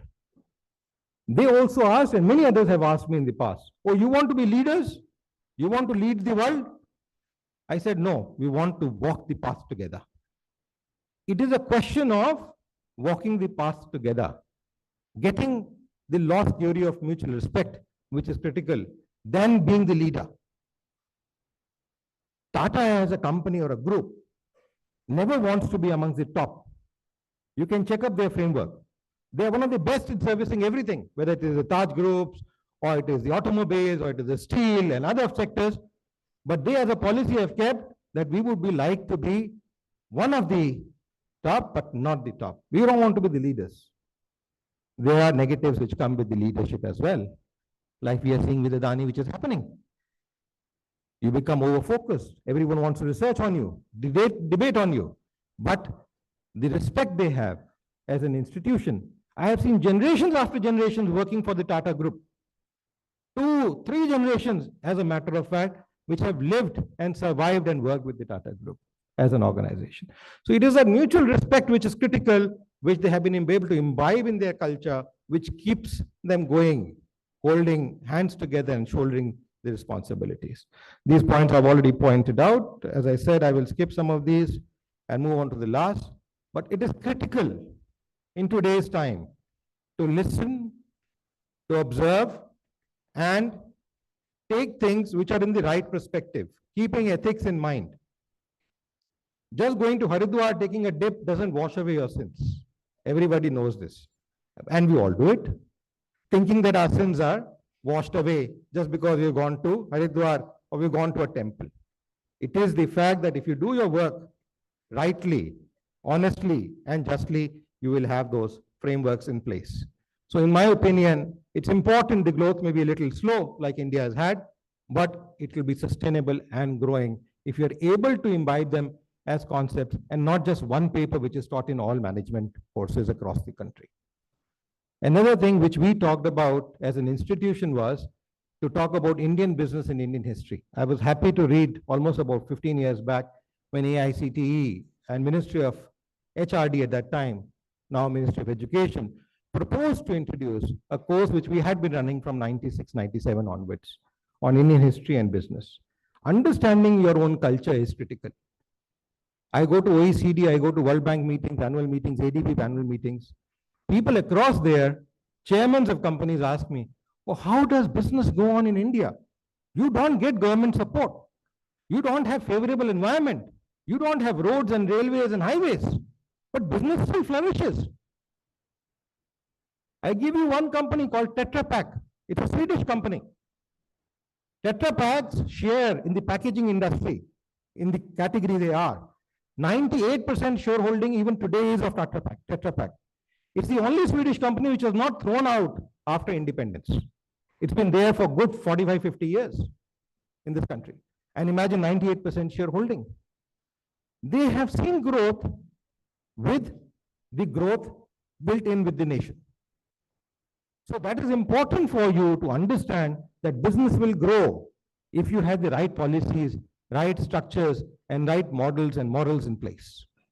And as I said before, don't get disrupted by disruptions. See them as opportunities. I bring in a small story before I close for the day today.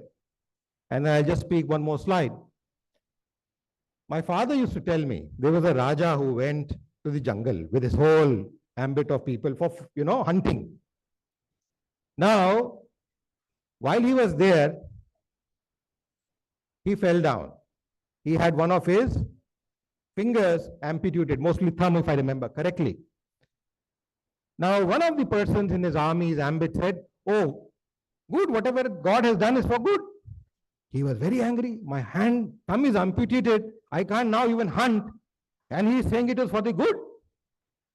He said, throw him somewhere far in the jungle that he doesn't even come back to the territories of the kingdom. They did it. The same night, the lion came. Every one of his officials ran away. Life is more important. If there is life, we will see tomorrow. If there is no life, we will not see what king or what not king. So they ran away. He unfortunately was injured, so he could not. The lion came. He says, I don't eat a complete. I don't hunt an animal which is not complete. So he left the king. Then he realized, oh, it is good that my thumb was gone away. So whatever happens in our lives is for a reason. And we must learn to accept that as a reason. So whether it is Corona, COVID, or any other disruption which happens, we have to see the light at the end of the tunnel, as Birbal's Khichdi's story tells us, that we must see that light at the end of the tunnel. Wings of growth are there for you and for the nation. Try and align your growth with the nation's and the company's growth. Think about yourself, but think about the company and the nation as well. Because if the nation and the company grows, you automatically grow, which many of us don't. We only think of our growth and we say, damn with whatever else happens, doesn't make a difference. No, it doesn't take you long. This is something which is critical to align these growths. Government is trying to provide all the necessary focus in terms of doing that. Lastly, while jobs, growth, and productivity is important, morals, ethics, and your well-being is equally important. Some of my students took up very good jobs way back in the early 90s when foreign companies came in, working nights for American companies, got double or triple their co-partners' salary, which were studying with them. I said, what will you do now? You're going to earn a lot. Then after 3 or 4 months, you'll have health issues and give that money to all to doctors. And that health issue will never come back again. And that's why I say, please build your ethics, morals, and well-being, which is equally critically important for business to go forward. Stress is needed at all levels, even at an individual or an organization level, to induce self-sufficient social security facilities have been in India, environment and social consciousness, and business and employment growth. And I quote the Buddha's Eightfold Path, which is right views, right decisions, right speech, right actions, right living, right struggles, right thoughts, and right meditations. These are the circumference focus areas which you need to think about to go forward. And lastly, which I've shaded in yellow, which is critical, trust and confidence holds the key to growth and prosperity of life, of nations. It is the trust and confidence in India and Shri Narendra Modi ji that when he goes to Israel, he goes to Palestine, Jordan, which are not so comfortable with them. When he goes on this side, he meets China and other countries as well, and everybody welcomes him.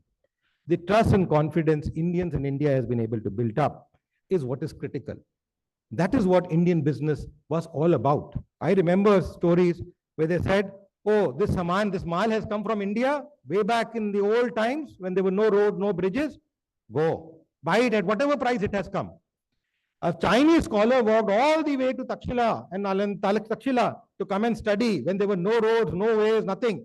That trust and confidence in Indian education and system was there. That is something which is important, whether it is a husband-wife relationship, employer-employee relationship, student-teacher relationship, or a commercial organization, or the government and civilians. So this is which I like to thank, and I'd also like to thank Dr. Rajiv, who was very kind to extend the formal invite on behalf of MET to have again invited me here to be here. With this, I would like to thank the audience for a patient hearing, and I'll be open to questions later on. Thank you very much.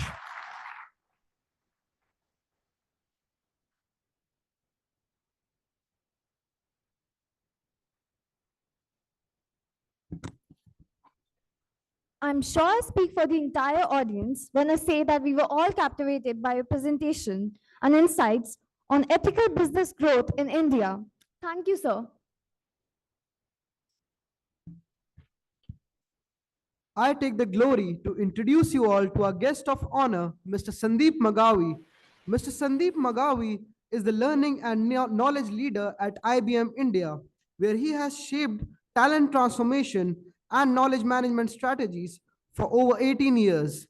With experience, he has transitioned through roles as a software developer, entrepreneur, and knowledge management expert, becoming a recognized leader in talent development for emerging technologies like AI and hybrid cloud. He serves in the government of Karnataka's Skills Advisory Council for Emerging Technologies and collaborates with academic institutions such as IIT Kanpur and IIM Kashipur to foster industry academic partnerships. His achievements include prestigious awards like the Knowledge Management Leadership Award and the HR Innovator Award. He contributes as a board member of the NGO Shraddha Sanstha. Mr. Sandeep Magavi is a visionary leader and an influential figure in the Indian business landscape, known for his insights into sustainable business practices and economic growth.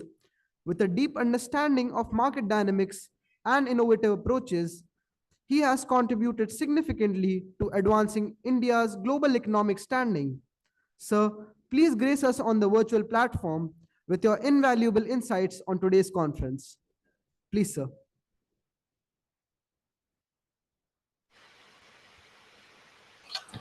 Thank you. Good morning, everyone. Happy to be here. To start, I'm not sure if I'm audible. Can you audible? Okay, thank you. Well, firstly, I'd like to thank to the Honorable Pros Chancellor, the Honorable Vice Chancellor, Professor Deepika Tomar, Professor Pooja Jain, the staff and the management of Amity University for having me here. Unfortunately, I could not be there in person, so I missed the beautiful city of Gwalior. Well, not everything works according to plans. You know, that's what it is. And my flight got cancelled at the last moment, so I could not be there in person. But having said that, I hope to be there soon, sometime in the near future. Well, I'd also like to thank the Honorable Chief Guest and Professor Aman for their insights and great thoughts as well over there, which I can kind of pick up the thread on. Let me go ahead and share a couple of slides that I have, and we can talk through that.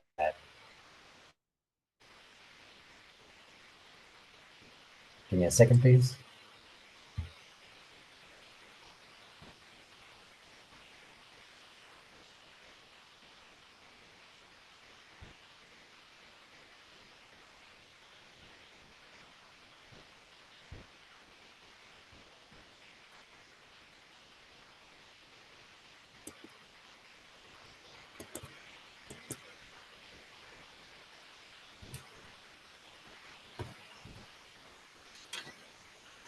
Are you able to see my screen?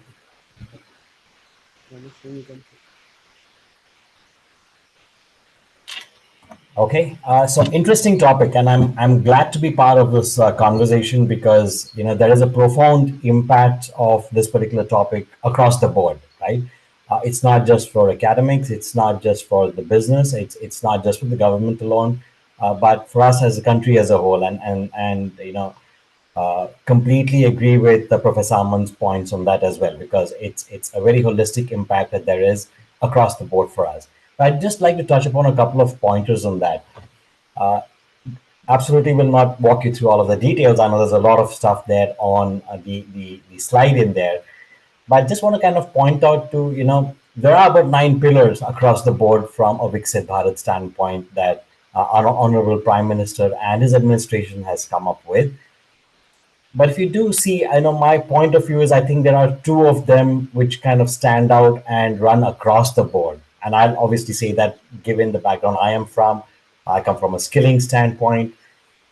But when you look at finance and skilling, now these are 2 pointers which run across all of the 9 pillars that there are in the larger VIKSIT Bharat framework.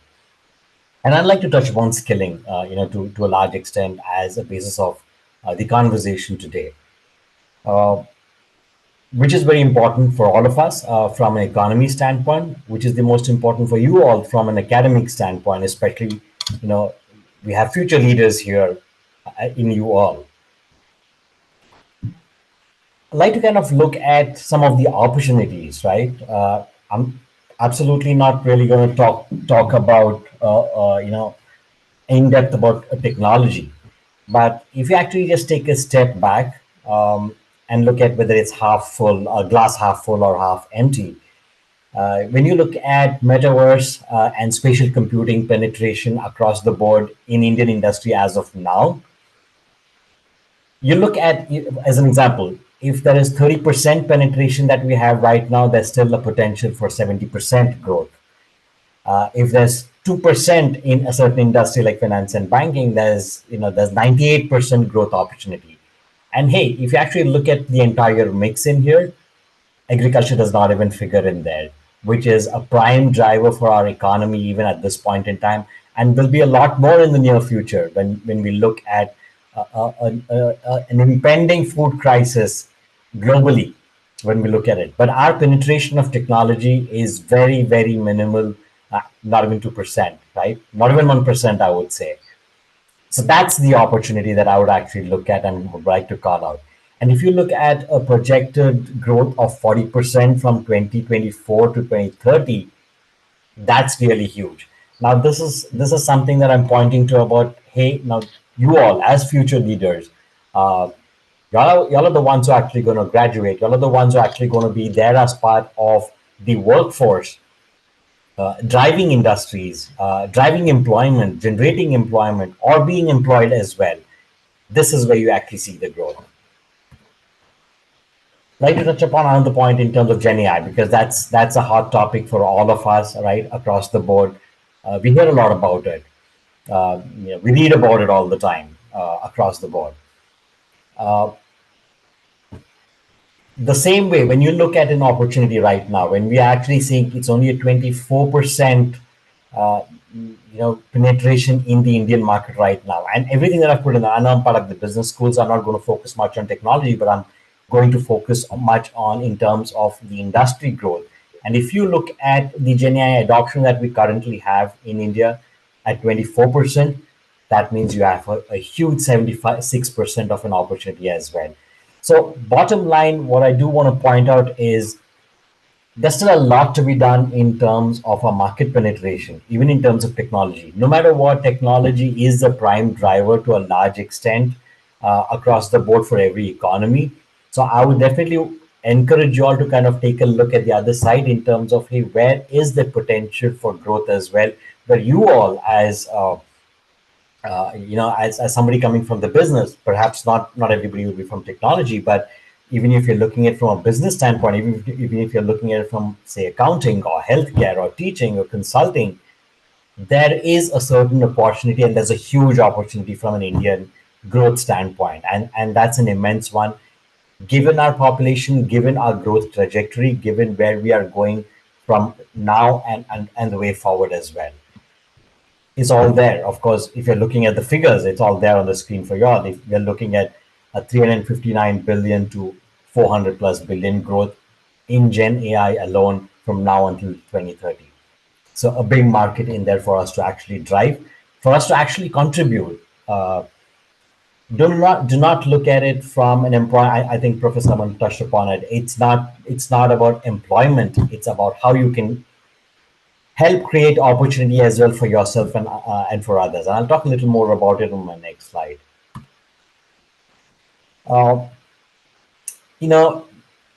I think to a large extent, a big game changer for us, Professor Raman, I think there's a counterpoint even I would have in terms of the brain drain as well.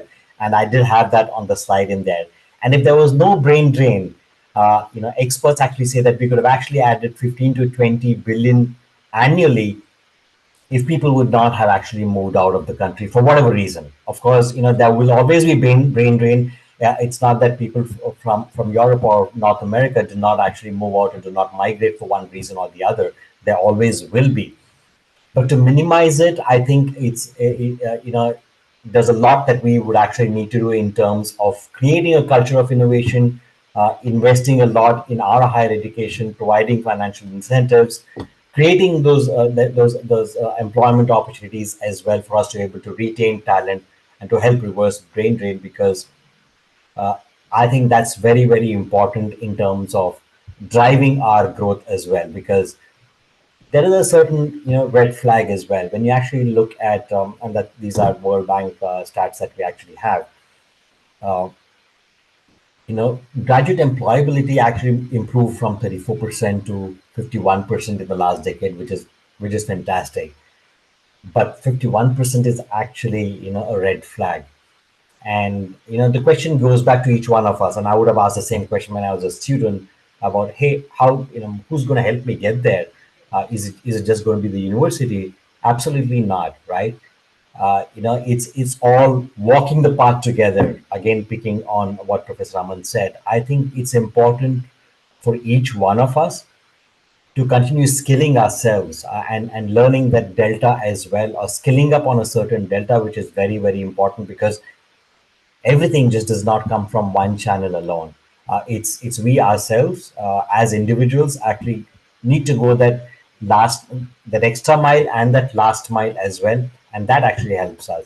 You'd be interested to know that even from an organization standpoint, not just the organization that I'm part of, but every organization, we continue to have reskilling. We continue to have future skilling mechanisms. We have continuous learning.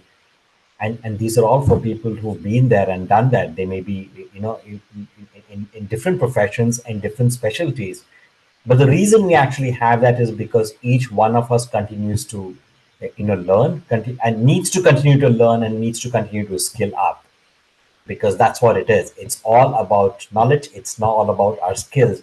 And that's what drives the market much more than anything else. It's not just about population, right? The prime driver again is about what our skills are and what our knowledge currency is. And that's very, very important. And that's going to continue. And the brain drain part of it, and I think that, of course, has been a big hit from an economy standpoint, I would say. Um, but I think the entire policies around VIKSIT Bharat that Honorable Prime Minister is driving and the thought process that has gone into it, I would think would pause, a lot of the brain drain that has happened in the past as well. You'd be surprised to know that there's a big percentage of startups in China actually were people who moved back to China from the United States. So the reverse brain drain did help them scale up in terms of their economy also. So it all goes back to skilling, and I would think that would be a big, big one. A very interesting topic, and this is something that's pretty close to my heart, and I touch upon it in a lot of the keynote speaking sessions that I actually do. Would want to touch upon cross-functional skills. Overall, from a cultural standpoint, I think maybe I'm being overtly critical, but I think culturally we've all been we've had very narrow focus in terms of hey, we are into either STEM, technology, or into management, so on and so forth. To a large extent, and I do see that from our current skills gap that we have in our industry as well. Cross-functional skills are very, very, very important. Absolutely no reason for a technologist, if I would call it that, to not have management skills, and for somebody in a management discipline to not have a certain awareness or a certain in-depth awareness of technology, because that's very important. Not just from an employment standpoint, but also from an employment generation standpoint. Very important to be there, because if you look at it overall, even from a business standpoint, rather from the way we've moved from one industrial revolution to another, technology actually has been a focal point of every industrial revolution. It's not just right now. I mean, there was different technology at a previous point in time versus what we have currently. But what we have currently is our biggest focus is on people. It's on customer experience, client experience. So what then happens is our knowledge of technology and interdisciplinary functions is an assumption that it obviously needs to happen and for us to be able to drive the market. So it's very important for each one of us to have those interdisciplinary skills as well, because there are very practical challenges that we have from an industry standpoint, and those cross-functional skills become very, very important then. Entrepreneurship, right? Historically, from a civilization standpoint, we've been entrepreneurs. And I think over a period of time, a lot of our focus, for all of us, for each one of us, even when I would have started off, my career, it's been naturally towards employment, not towards employment generation. But I think that's a very, very important aspect as we grow our economy, as we move from a point A to point B in our economy. How we actually go ahead and look at creating employment, looking at different ideas, looking at bringing in different products, bringing in more innovation. Goes on to my third point. Third point is how we can bring innovation in anything that we're actually doing. That really goes ahead and helps create revenue. It helps create employment, and that adds to our economy. And by the way, innovation does not really mean invention. I've had a lot of conversations around this topic, and people typically say that, hey, something that's not there in the market. There's almost everything in the market, but there's always obviously a delta which is not there. But having said that, innovation is something, it's a delta that we can add to what's already there. So you thinking out of the box really matters. We all thinking doing something different absolutely matters a lot. And talking again of employment generation, I'd just like to go back to one example, and I remember this very, very well. We've all heard of Swiggy, we've all heard of Ola. Incidentally, both of these, startups actually started off in Bangalore, and very much in the area I actually live in, Bangalore. And you'd be surprised to know that the promoters themselves used to actually take calls when they started off, right? They used to take orders. to book cabs, to take an order for food delivery, all of it. So obviously, when you say entrepreneurship and when you say entrepreneurs and a startup, it means we're starting small. So obviously there are challenges associated with it, but as long as there's a vision, as long as you know there's a need and a demand in the market and you actually are able to identify it, there's a long way to go. Client experiences and engagement, this is something that we typically do not really focus on a lot, to be very honest with you. All of us, culturally, we don't. The last mile, we actually don't, right? We have fantastic products, but the last mile in terms of our ability to sell, right? Our ability to package, our ability to create those experiences and engagement for our users and our clients. Typically, from an Indian industry standpoint, we all, starting with myself, we all lack that, and I think that's a very, very important factor. For us to be able to do well in the global market is our ability to do the last mile very well in terms of doing everything from a user experience, a client experience, and an engagement standpoint. Very important. Resilience and reinvention. Um, it's never too late to start off all over again, right? It's never too late to start from zero again.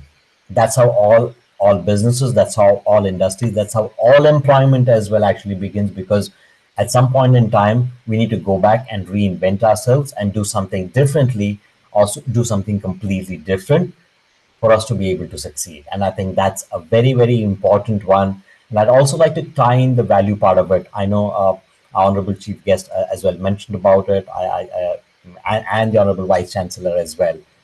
Our value system. Very important to not kind of go back and miss out, right? When we see all of these, when we see all of the figures, all of the jargon that's actually thrown at us, do we actually go back and miss that last mile of values?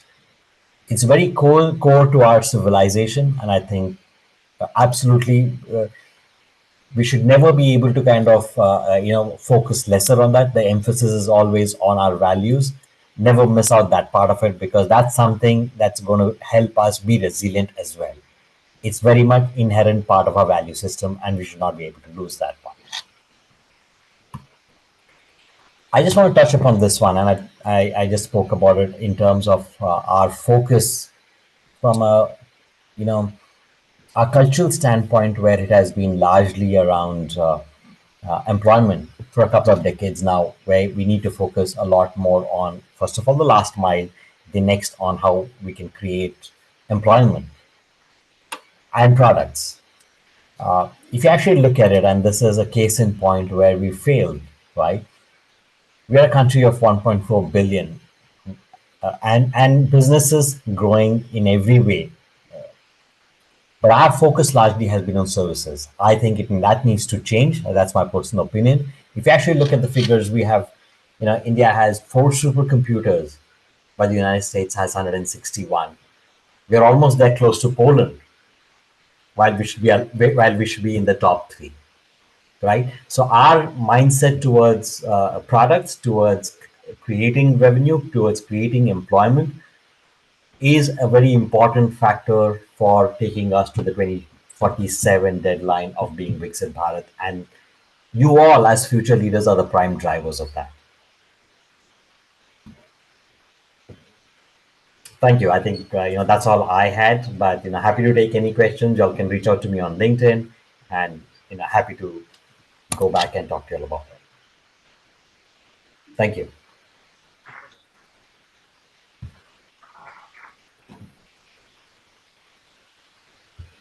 Thank you, Sandeep sir, for your powerful and thought-provoking session. Your insights on reimagining skills, fostering innovation, resilience, and entrepreneurship have truly inspired us to think bigger and bolder for a VIKSIT Bharat. Your vision, energy, and impactful message, we are all very grateful.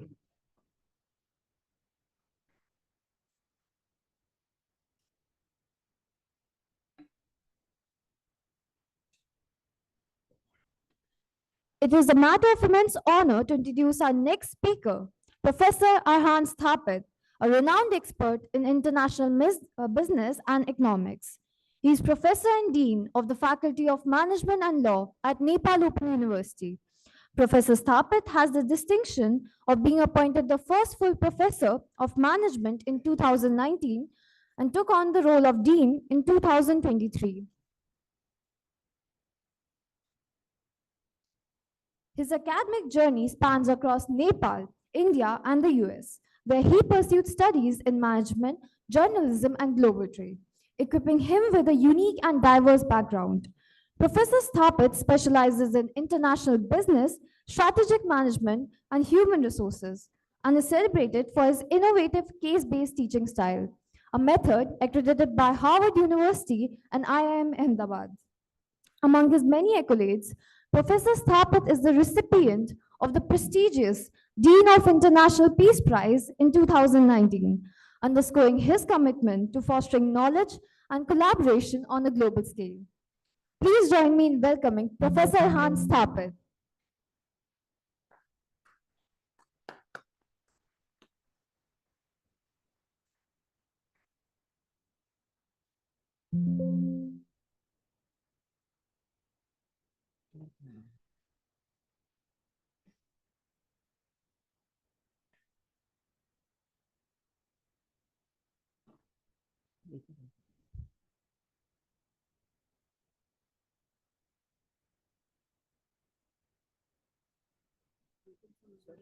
Ma'am Singh source से open करो copy मत करो which one है ये which one है इसका कुछ है तो सोर्स से ओपन कर लेते हैं बताओ नहीं बना ना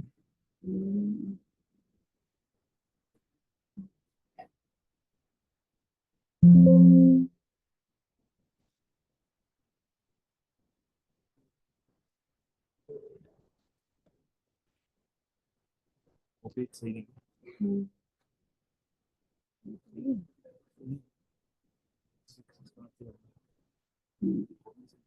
So there is a problem.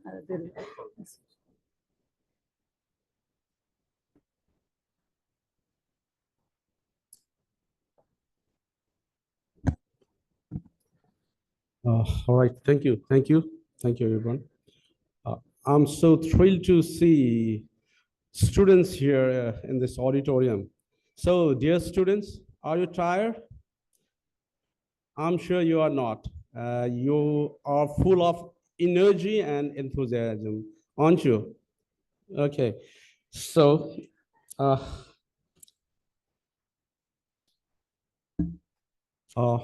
Honorable Chair and Chief Guest of this conference, Honorable former Vice Chancellor of University of Kota, Professor Nilima Singh, ma'am, Honorable Chancellor and Chairman of the Amity University, Dr. Asim Chauhan, sir, Honorable Vice Chancellor, Amity University, Madhya Pradesh, Gwalior, Professor Dr. R.S. Tomar, sir,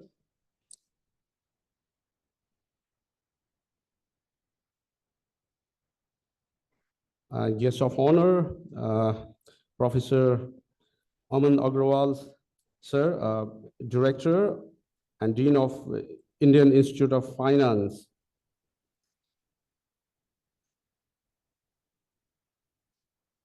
And yes, Professor Dr. Deepika Tomar, ma'am, Head of Institute, Amity Business School, Amity University, Madhya Pradesh, and all the eminent speakers who are going, who have joined us virtually.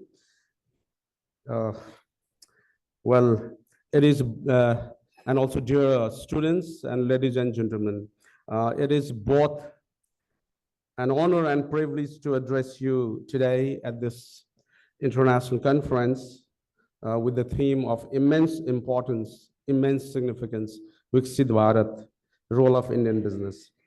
Well, the theme of the conference signifies a developed and thriving India and its implications also for its neighboring countries like Nepal. So its implications for all the neighboring countries, including Nepal, are profound. So the robust business and economic growth in India not only foster regional stability, but also creates significant opportunities for Nepal to benefit.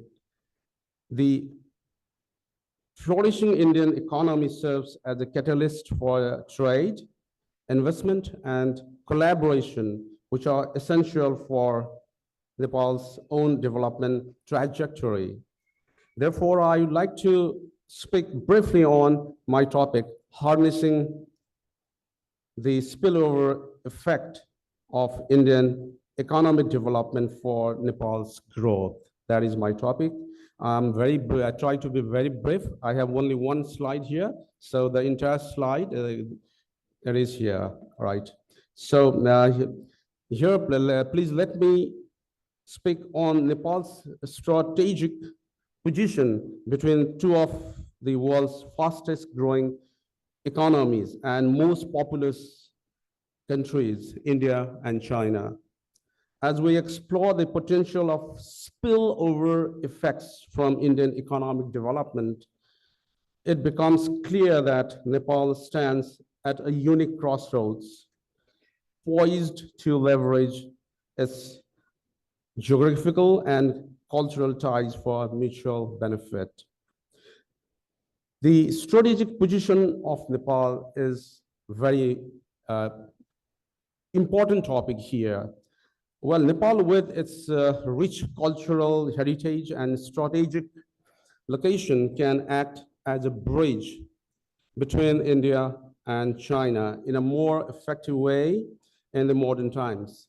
Historically, Nepal has long served as the entrepot country between India and the Tibetan Autonomous Region of China. There is a long history that Nepal remained a bridge for international business between India and Tibet plus China. Today, this positioning not only presents opportunities for trade and investment, but also allows for the sharing of ideas, sharing of technology and innovation. The rapid economic growth of India, characterized by its burgeoning middle class, expanding market and investment in infrastructure, offers numerous avenues for Nepal to tap into. Another very important topic here is leveraging economic spillover effects. The spillover effects of India's economic dividends can manifest at least in 5 ways, as I have listed here. There are at least 5 ways it can manifest in. Number one is trade opportunities. Number one, well, Nepal can enhance its exports by leveraging its proximity to India with the growing demand of diverse products in Indian markets.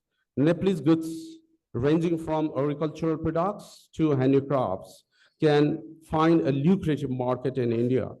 A well-structured trade agreement can further facilitate this process. Nepal and India have a bilateral trade and transit treaty, which is unique in the world. Nepal-India Treaty of Trade 2009 and Treaty of Transit 1999 have already been in place. These treaties, along with the Agreement of Cooperation 2004 and Agreement of Cooperation to Control Unauthorized Trade 2009 and Rail Services Agreement 2004 between Nepal and India, provide for the bilateral mechanism for trade and transit between these two friendly countries. Nepal and India share a deep-rooted history of trade and commerce. Not only that, Nepal, India, and India also share very deeper familiar relations. So in this part of the world, we in Nepal always talk about roti and beti. So the relationship also at the people to people level. Well, so in this, now in view of the deep-rooted history of trade and commerce and also social exchanges, cultural exchanges, now let me tell you something about Nepal and India's trade. Well, India is Nepal's largest trade partner, #1 trade partner. In the last fiscal year, 2023-24, bilateral trade between the two countries reached nearly 1,100 billion. And to be precise, it is 1,099 billion in the Nepalese rupees. Of this, Nepal's imports from India amounted to 996.68 billion, such a whopping amount. And it constitutes 62.57% of Nepal's total imports. On the other hand, Nepal's exports to India stood at over 103.18 billion, relatively too small, of course. So that means Nepal's export to India constitutes 67% of Nepal's total exports. So this trade dynamics highlights a significant trade imbalance as Nepal continues to experience a considerable trade deficit with India, resulting in, but we try to make it a win-win situation for both countries. All right, now the second important area where the spillover effects of Indian economic dividends would manifest is the investment in infrastructure. Well, Indian investment in infrastructure projects such as roads, railways, energy, particularly hydropower, can significantly enhance connectivity within Nepal. Improved infrastructure not only benefits local communities, but also allows for smoother transit of goods and services across borders. Another area is tourism potential. As India continues to attract international tourists, Nepal can position itself as a complementary destination. Collaborative tourism initiatives and joint marketing efforts can create a win-win situation for both countries. There is a tremendous potential to benefit from the Buddhist Pilgrimage Triangle, or BPT, connecting us with Sri Lanka, Thailand, and Myanmar also. So fourth area is technology transfer. Well, the advancements in technology and innovation in India present an excellent opportunity for Nepal to adopt and adapt these technologies. I believe sectors like information technology, renewable energy, and telecommunications can witness transformative growth through partnerships with Indian companies, Indian firms. It has been more relevant and important as we navigate the ongoing industrial revolutions, Industry 4.0. Well, now the fifth and the last one, I believe, is human capital development, education. India is known for education, and in Nepal, India is largely regarded as the destination for education. Hundreds and thousands of Nepalese students visit India and they join Indian universities for their advanced degrees. And I am also not an exception to it. So I've also done my PhD from India and also a couple of other professional degrees in India. All right. So by fostering educational ties between Nepal and India, we in Nepal can develop a skilled workforce equipped to meet the demands of a modern economy. I can see tremendous potential of promoting inter-university collaboration among universities of Nepal and India. So my university is also interested to have MOUs, Memorandum of Understanding with Indian universities, and we have done with a couple of them in the past. So I've been always effortful to forge this type of relationship with Indian universities, and I believe MIT University could also be one of the universities I would love to have MOU with. All right. So I'm hopeful our efforts will bear fruit. Now, there are several challenges ahead, of course. While the potential is vast, it is crucial to acknowledge the challenges that lie ahead. Above all, political instability in Nepal and also partly in India. Anyway, so what we require is political stability. Political stability, regulatory frameworks, and infrastructure deficits must be addressed to maximize these spillover benefits. And in Nepal, we are effortful to do that. Additionally, it is imperative that Nepal adopts a proactive approach in negotiating terms that safeguard national interests while fostering collaboration, and that result in a win-win situation for both Nepal and India. Well, now in conclusion, I would say like Nepal stands at the threshold of a new economic era,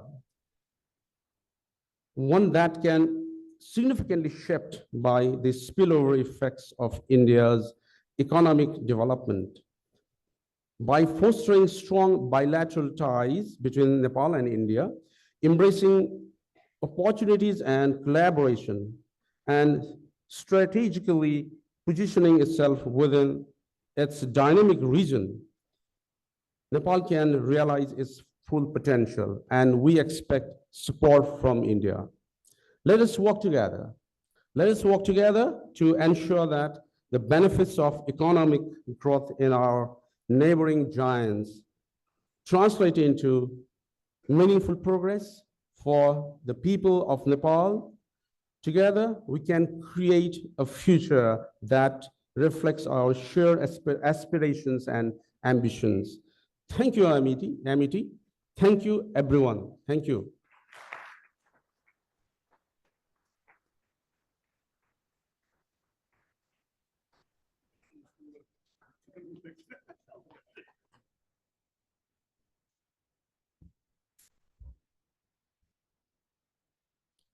Thank you, sir. We have benefited greatly from your viewpoint. Your expertise and passion for this conference is truly inspiring. Now, Professor Thapar would like to gift a book authored by himself to MIT University, Madhya Pradesh. We will now request Honorable Vice Chancellor, sir, to please accept the book.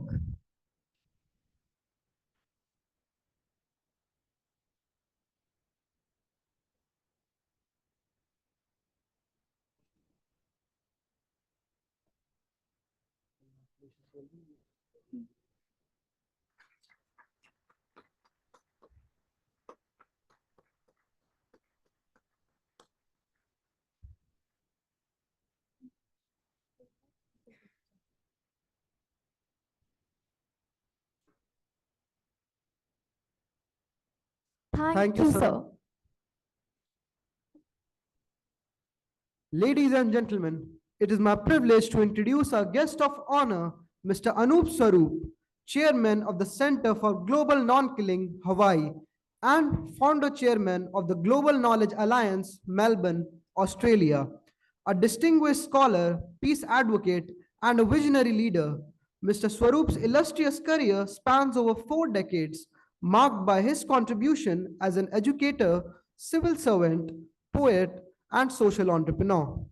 With 4 master degrees, all with gold medals and a doctorate, he is a recipient of prestigious honors, including the Hiroshima Peace Award and the India's Presidential Award. Notably, he served as the UN representative at the UNSC, appointed by the UN Secretary General Ban Ki-moon in 2007, and has played a transformative role in advancing global peace, education, and sustainable development. We are honored to have him with us today. May I now invite Mr. Anup Swarup to kindly join us on the virtual platform. Please, sir.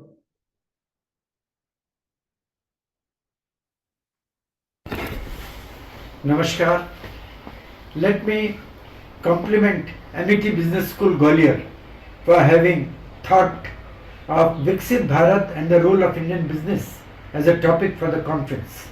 This is very topical, very timely for many reasons. One of them is that we are in the Amrit Kal, where every challenge can become an opportunity. But let us see what a VIKSIT Bharat or developed India actually means for all of us. It is a self-reliant, inclusive and globally competitive India. The significance of Indian businesses as engines of economic power, growth, innovation and above all social transformation cannot be undermined. Alignment with India's vision for the year 2047, that happens to be the centenary of India's independence, is so important. But let us try and understand the vision and mission of VIKSIT Bharat. It is a prosperous India, an inclusive India, as I mentioned, and a sustainable India for all. The principles are Sabka Saath, Sabka Vikas, because any change, any transformation is not possible without collective participation and collective effort.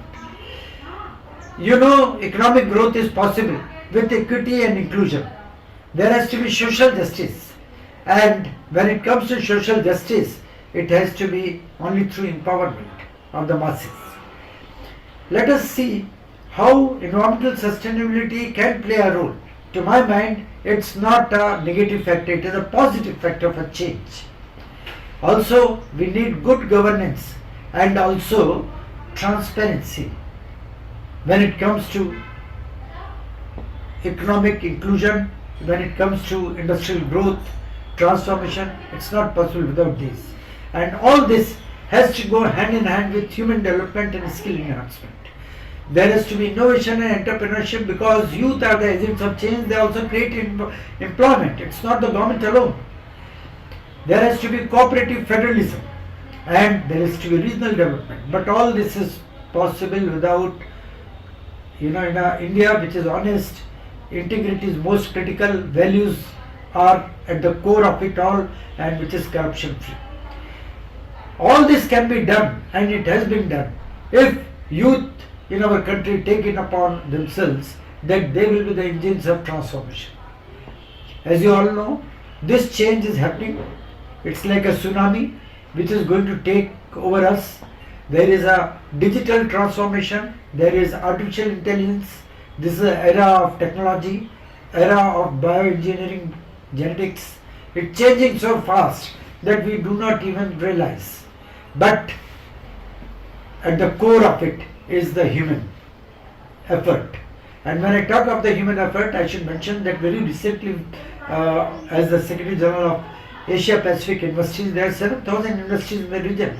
I had organized a conference at Bhopal, which was inaugurated by our Chief Minister just 2 days back. And in the conference, what he emphasized and what was the theme, that is very important. A paradigm shift in global higher education, values for life. Because at the core of it all is the human element.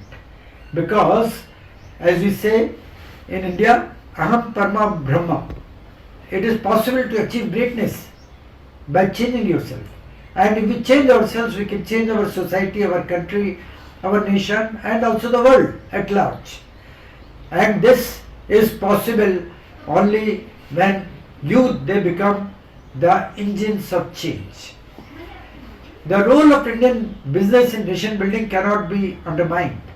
Economic growth and employment generation are the contributing factors. There has to be a GDP growth. By 2047, it is expected that 34 trillion economy India will reach. Perhaps at number 2 or number 3, as of now we are number 4. I am sure that in purchase power parity PPP as you know it, India will achieve that scale by 2047 and would be a superpower, an economic power, and that is all possible because we do have the demographic dividend with us, but we have to be careful that this dividend doesn't become a disaster. It can become a disaster if our youth are not skilled, as we know. India has got the youngest workforce in the whole world, and this youngest workforce is that less than 35 years of age, we have got almost 60% of our population. But this can be a disaster, as I mentioned earlier. This has to be an economic powerhouse for change. It is the demographic dividend. Now, what is the role that Indian businesses can play? They can be the transformers of change. And that is possible through generation of employment opportunities, through rural areas, urban growth, and also contributing to the infrastructure development. And what infrastructure? It is through public-private partnership, PPP model, as we say. This is possible through roads, through rails, through power, through air, and also water. We have to boost our exports to be globally competitive. We have to boost India's position in the global supply chain. We have to promote not only Make in India, but also Brand India. Brand India is important because we can prove to the world that Indian brand is the best, like it used to be with the German brand and now the Chinese, earlier known as cheap source of supply, but now they have developed into high quality manufacturing. I was visiting US, I was in Australia. I found that Tesla has been overtaken by BYD, a Chinese car giant. In fact, Chinese lithium batteries are all over the world. All this can be achieved, and China, by the way, is not the producer for lithium. Lithium is imported in China from Australia. Refinement is done in China. We can do a whole lot of things all over the world. You know that India is very rich in minerals, be it lithium and be it other rare earths. There is so much which can be achieved, but this can be done only when we empower our youth by making them skilled. There is something more. Boosting exports is possible through a change in the mindsets. We have to promote not only Make in India, but also promote the thought that we are the best. And this is only through our own enterprise, because India is one of the great superpowers of the past. It is the most ancient, the most intelligent civilization anywhere in the world. So my only point is that this can be achieved only if we are working in very focused key areas. One of the key areas, sustainability and green growth. Another key area can be in achieving net zero emission targets. Also, we can develop sustainable practices in the industries. There has to be a technological innovation, be it artificial intelligence, robotics, biotechnology, or even clean.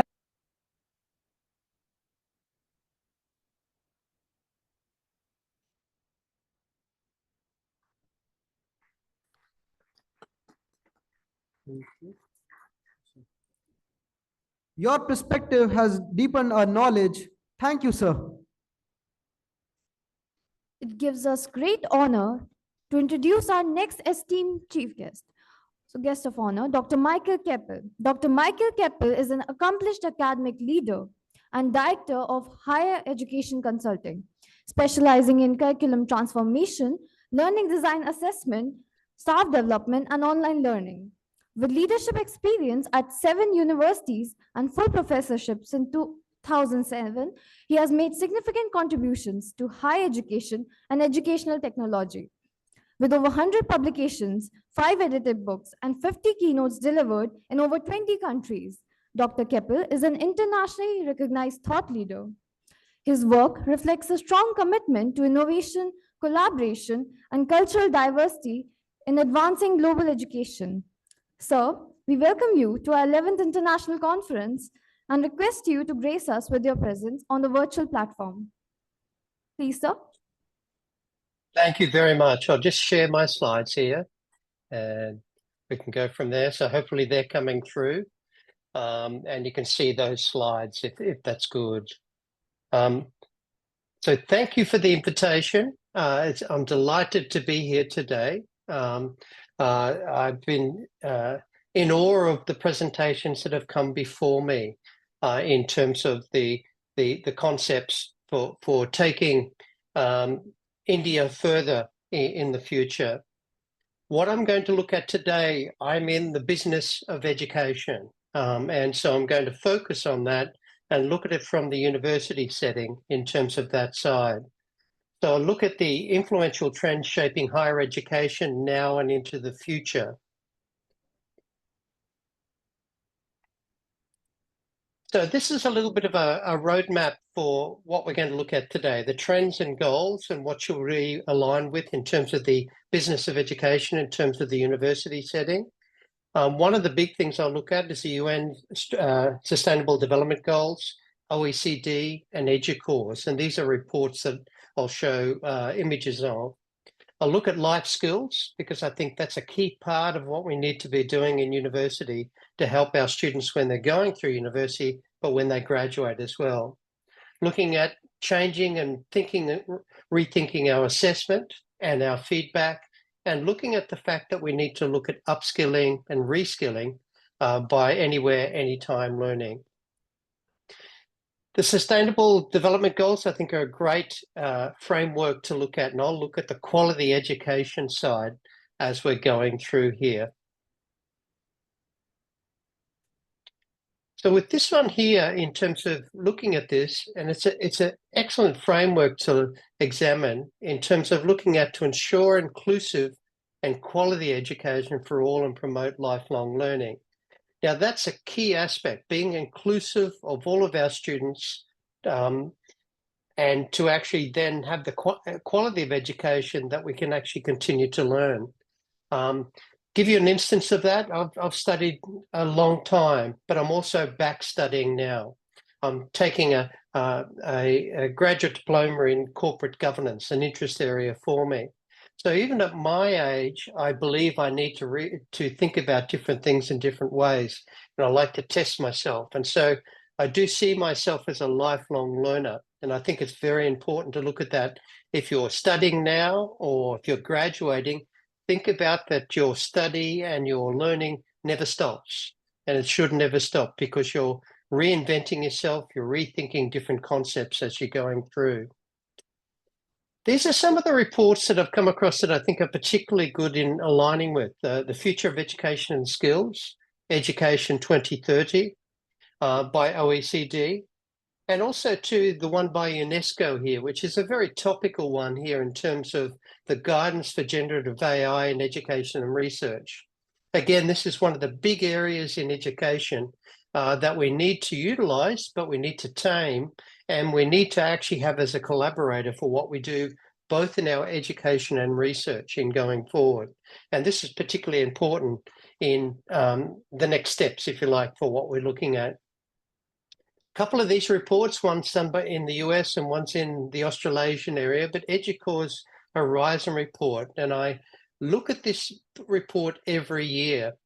It looks at the trends that we're looking at in teaching and learning in higher education.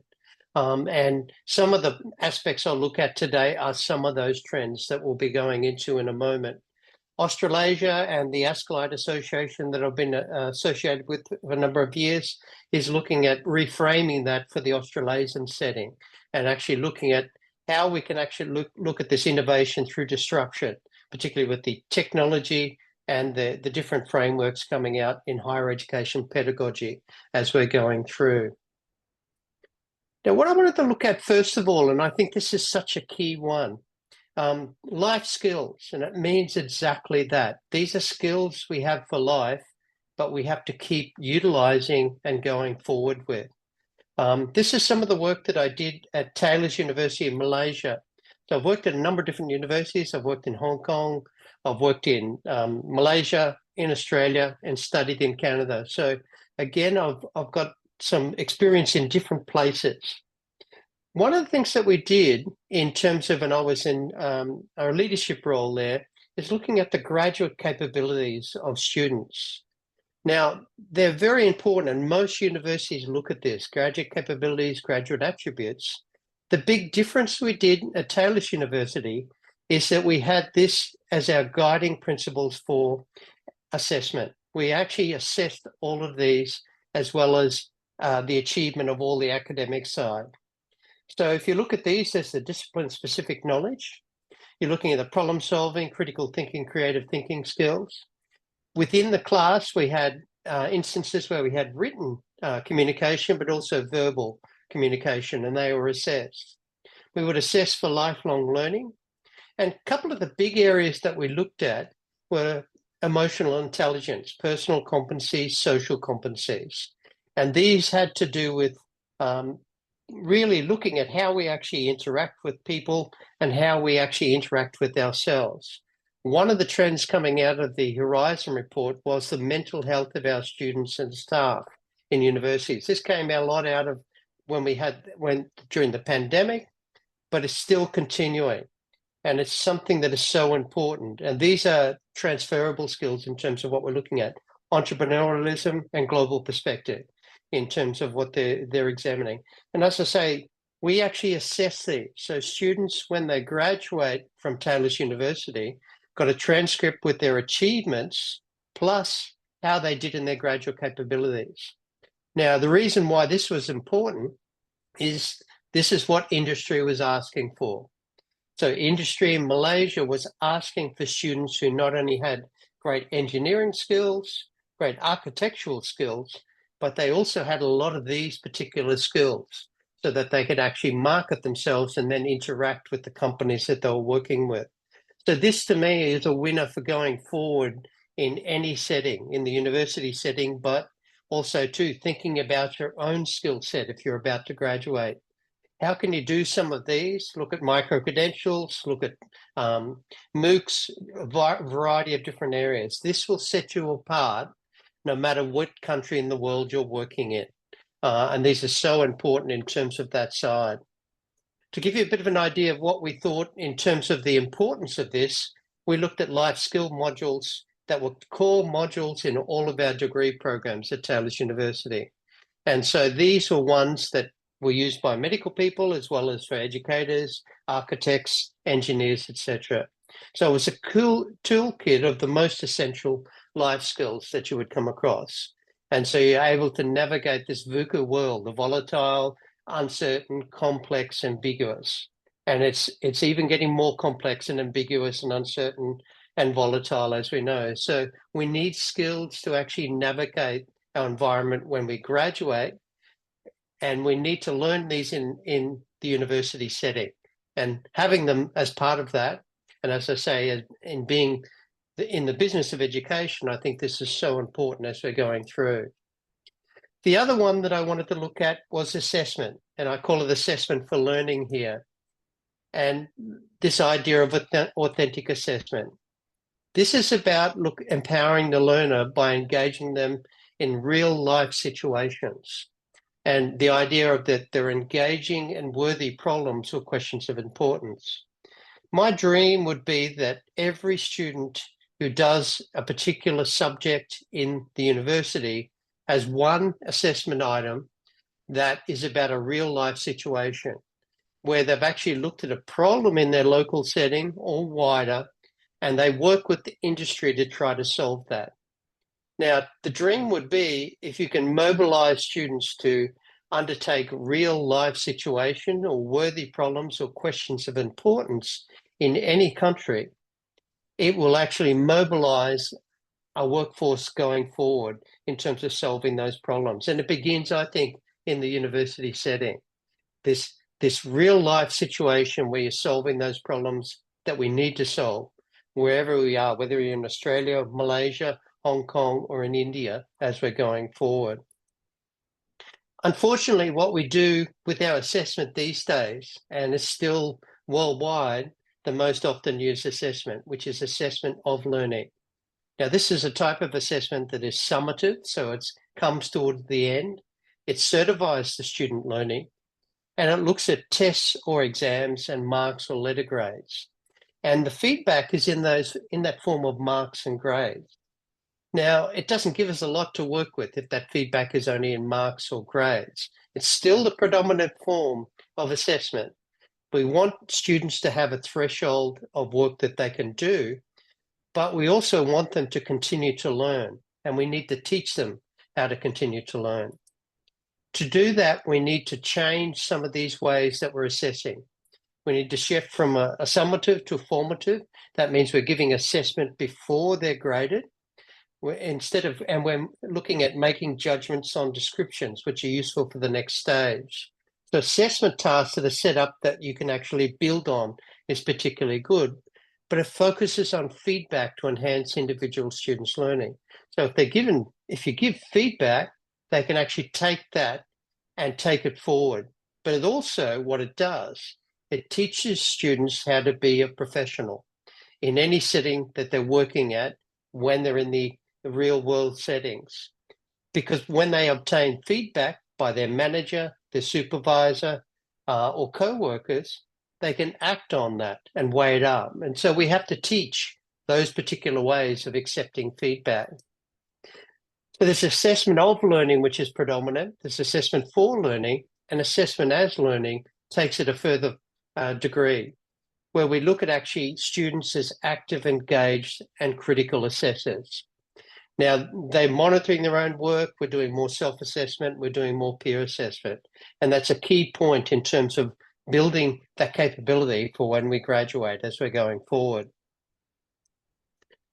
This was a policy I wrote as well, based on David Bowd's principles, and they're a little older, but the ones in red are the important ones. Students and teachers become responsible partners in learning and assessment, and students are inducted into assessment practices and cultures of higher education. This is the long-term benefit of what we can do if we get assessment correct. And I've done this in some universities where I've changed the whole assessment culture in terms of doing it.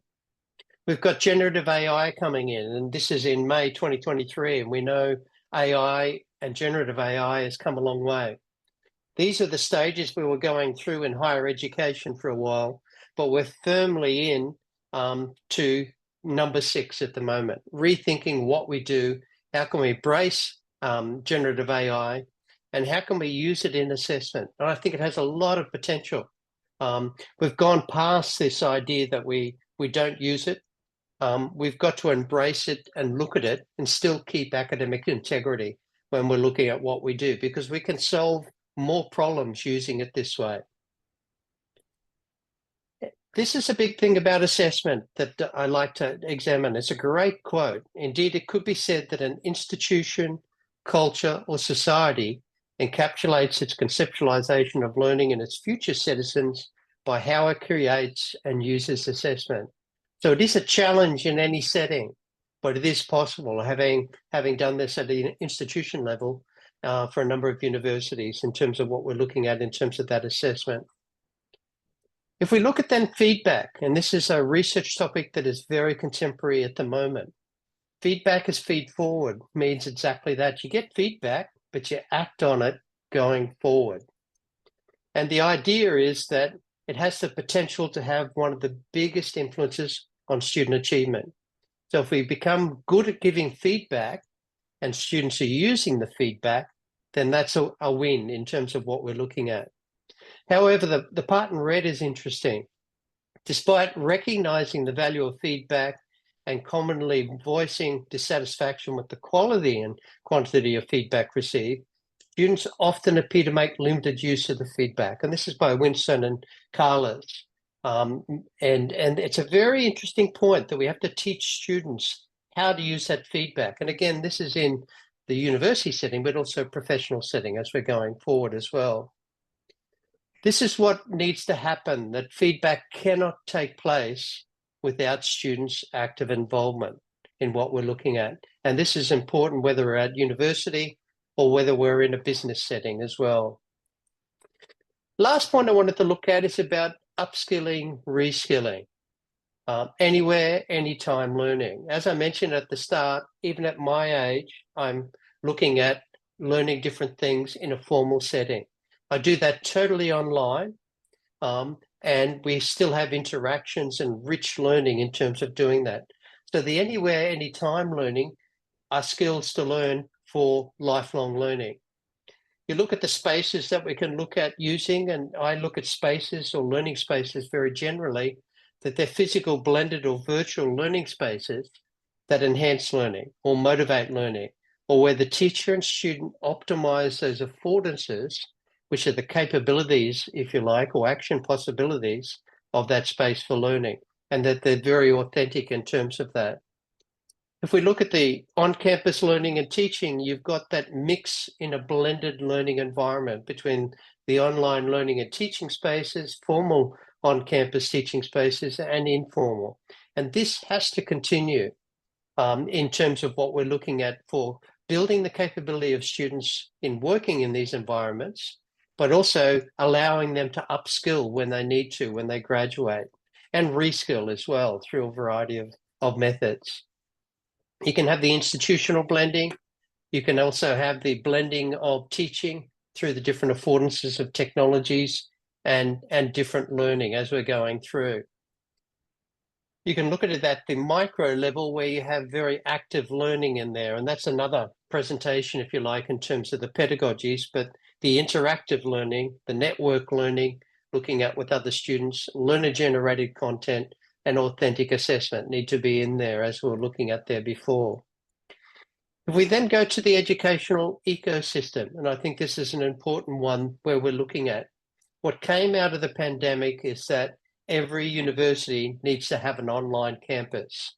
Whatever that is, it doesn't matter because it can be small or large, but it needs to be so that we keep the digital literacy skills of students learning in that space and also the staff working in that environment.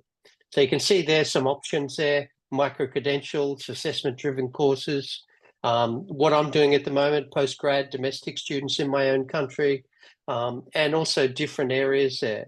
You've also got the face-to-face where you can actually scaffold the amount that they actually use to keep those skills going as they're going forward. You've also got the ability to then have that synchronous space, a hybrid flex between different campuses and international centres and across centres as we're going through. So what I've looked at is empowering the students and staff, walking the path together, as mentioned there before, tried to look at those morals and ethics and well-being of the student, because if we actually get that right and empower them to solve real-world problems, then we're going to go a long way to improve what we do in terms of any setting.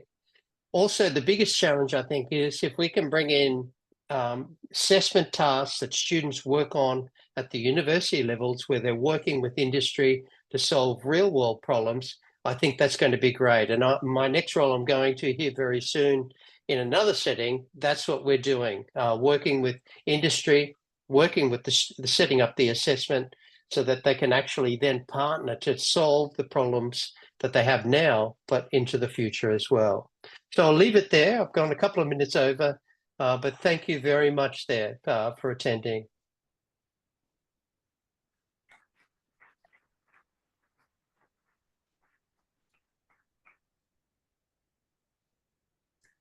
Thank you, sir, for sharing your expertise with us, emphasizing the importance of self-assessment and blended learning, and making such a lasting impact on the audience. In the quest for knowledge, each paper represents a step forward. Together, let's push the boundaries of understanding and inspire the future. We are now proceeding with the unveiling of the Book of Abstracts. We are thrilled to announce that we have received over 250 research papers for this conference, and 220 were selected for their quality and relevance. These papers come from esteemed institutions worldwide, including the Nepal Open University and prominent Indian institutes like IIT Roorkee, Indira Gandhi National Open University, Christ University, Vellore Institute of Technology, and Symbiosis University of Applied Sciences, to name a few. For the purpose of the unveiling of the Book of Abstracts, we would like to invite Dr. Asta Joshi, HOD Management, Amity Business School, Dr. Rajiv Kumar Dwivedi, HOD Commerce, Amity Business School.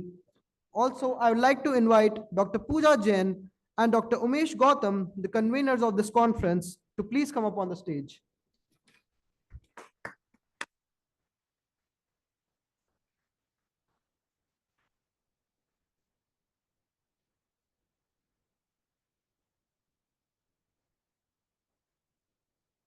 Thank you.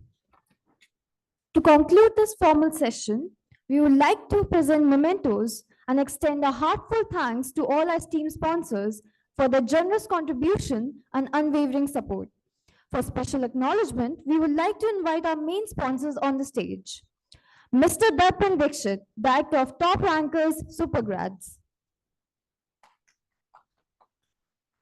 Ms. Saina Saibani from Sai Polymers Industry.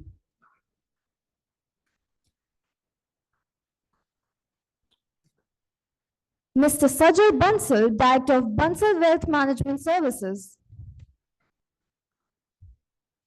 Mr. Akash Kulshresht from Branch Head of DCB Bank Limited. Also, we would like to thank Mr. Kishan Singh Tomar from Sheba Security Services. Mr. Vaibhav Singh Yadav from Kana Bus Services. Mr. Nisha Yadav from Sham Industries. Ms. Tanisha Yadav from Sharma Industries. Mr. Taranpreet Singh Sandhu from Slate and Crystal. We would request you to please pull up the screen, sir. IT, sir. Please pull up the screen for the video. So please. IT sir, please pull up the screen. Mr. Vishwadhan.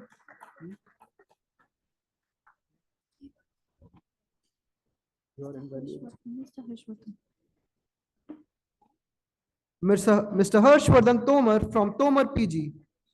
Mr. Dev Rai, Suraj Namkeen and Bakers. Mr. Rajiv Gupta from RK Constructions. Thank you.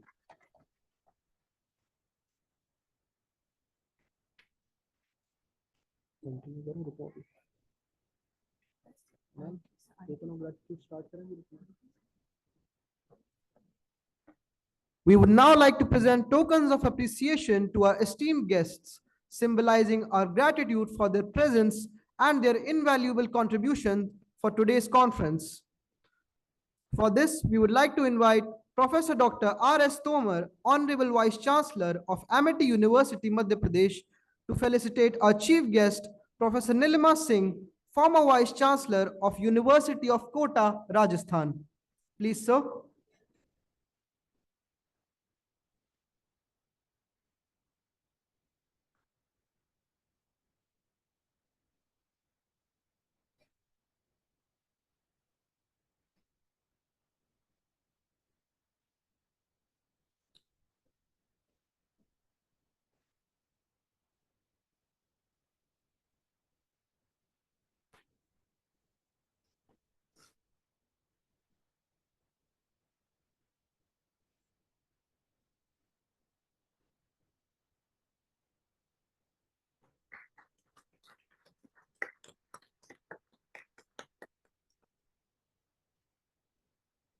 Thank you, sir. Now we request Professor Dr. R.S. Tomar, Honorable Vice Chancellor, Amity University, Madhya Pradesh, to felicitate Professor Aman Agrawal, Professor of Finance, Dean of International Relations, and Director at the Indian Institute of Finance. Please, sir.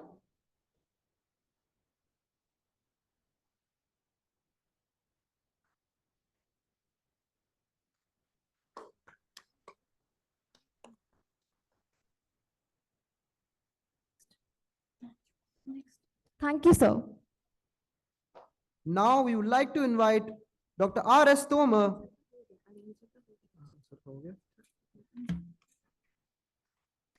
We kindly request all dignitaries to come on stage.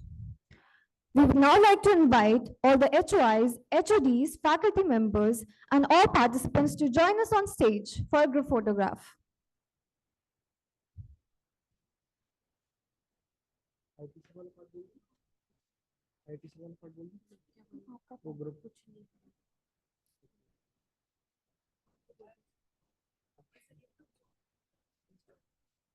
All the faculty members, please join us on the stage.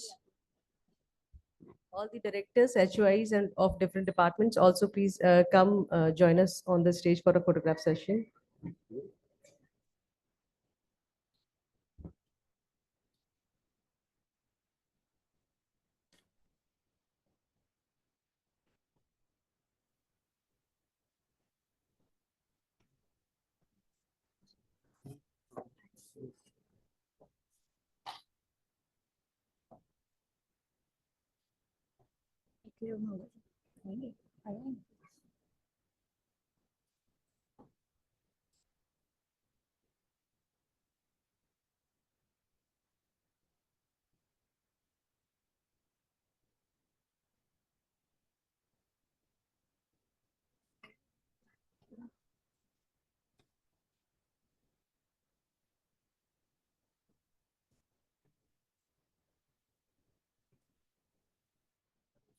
Kishan Singh Tomar का letter है sir, Kishan Singh Tomar का उसका किशन सिंह तोमर का किशन सिंह तोमर का letter है जो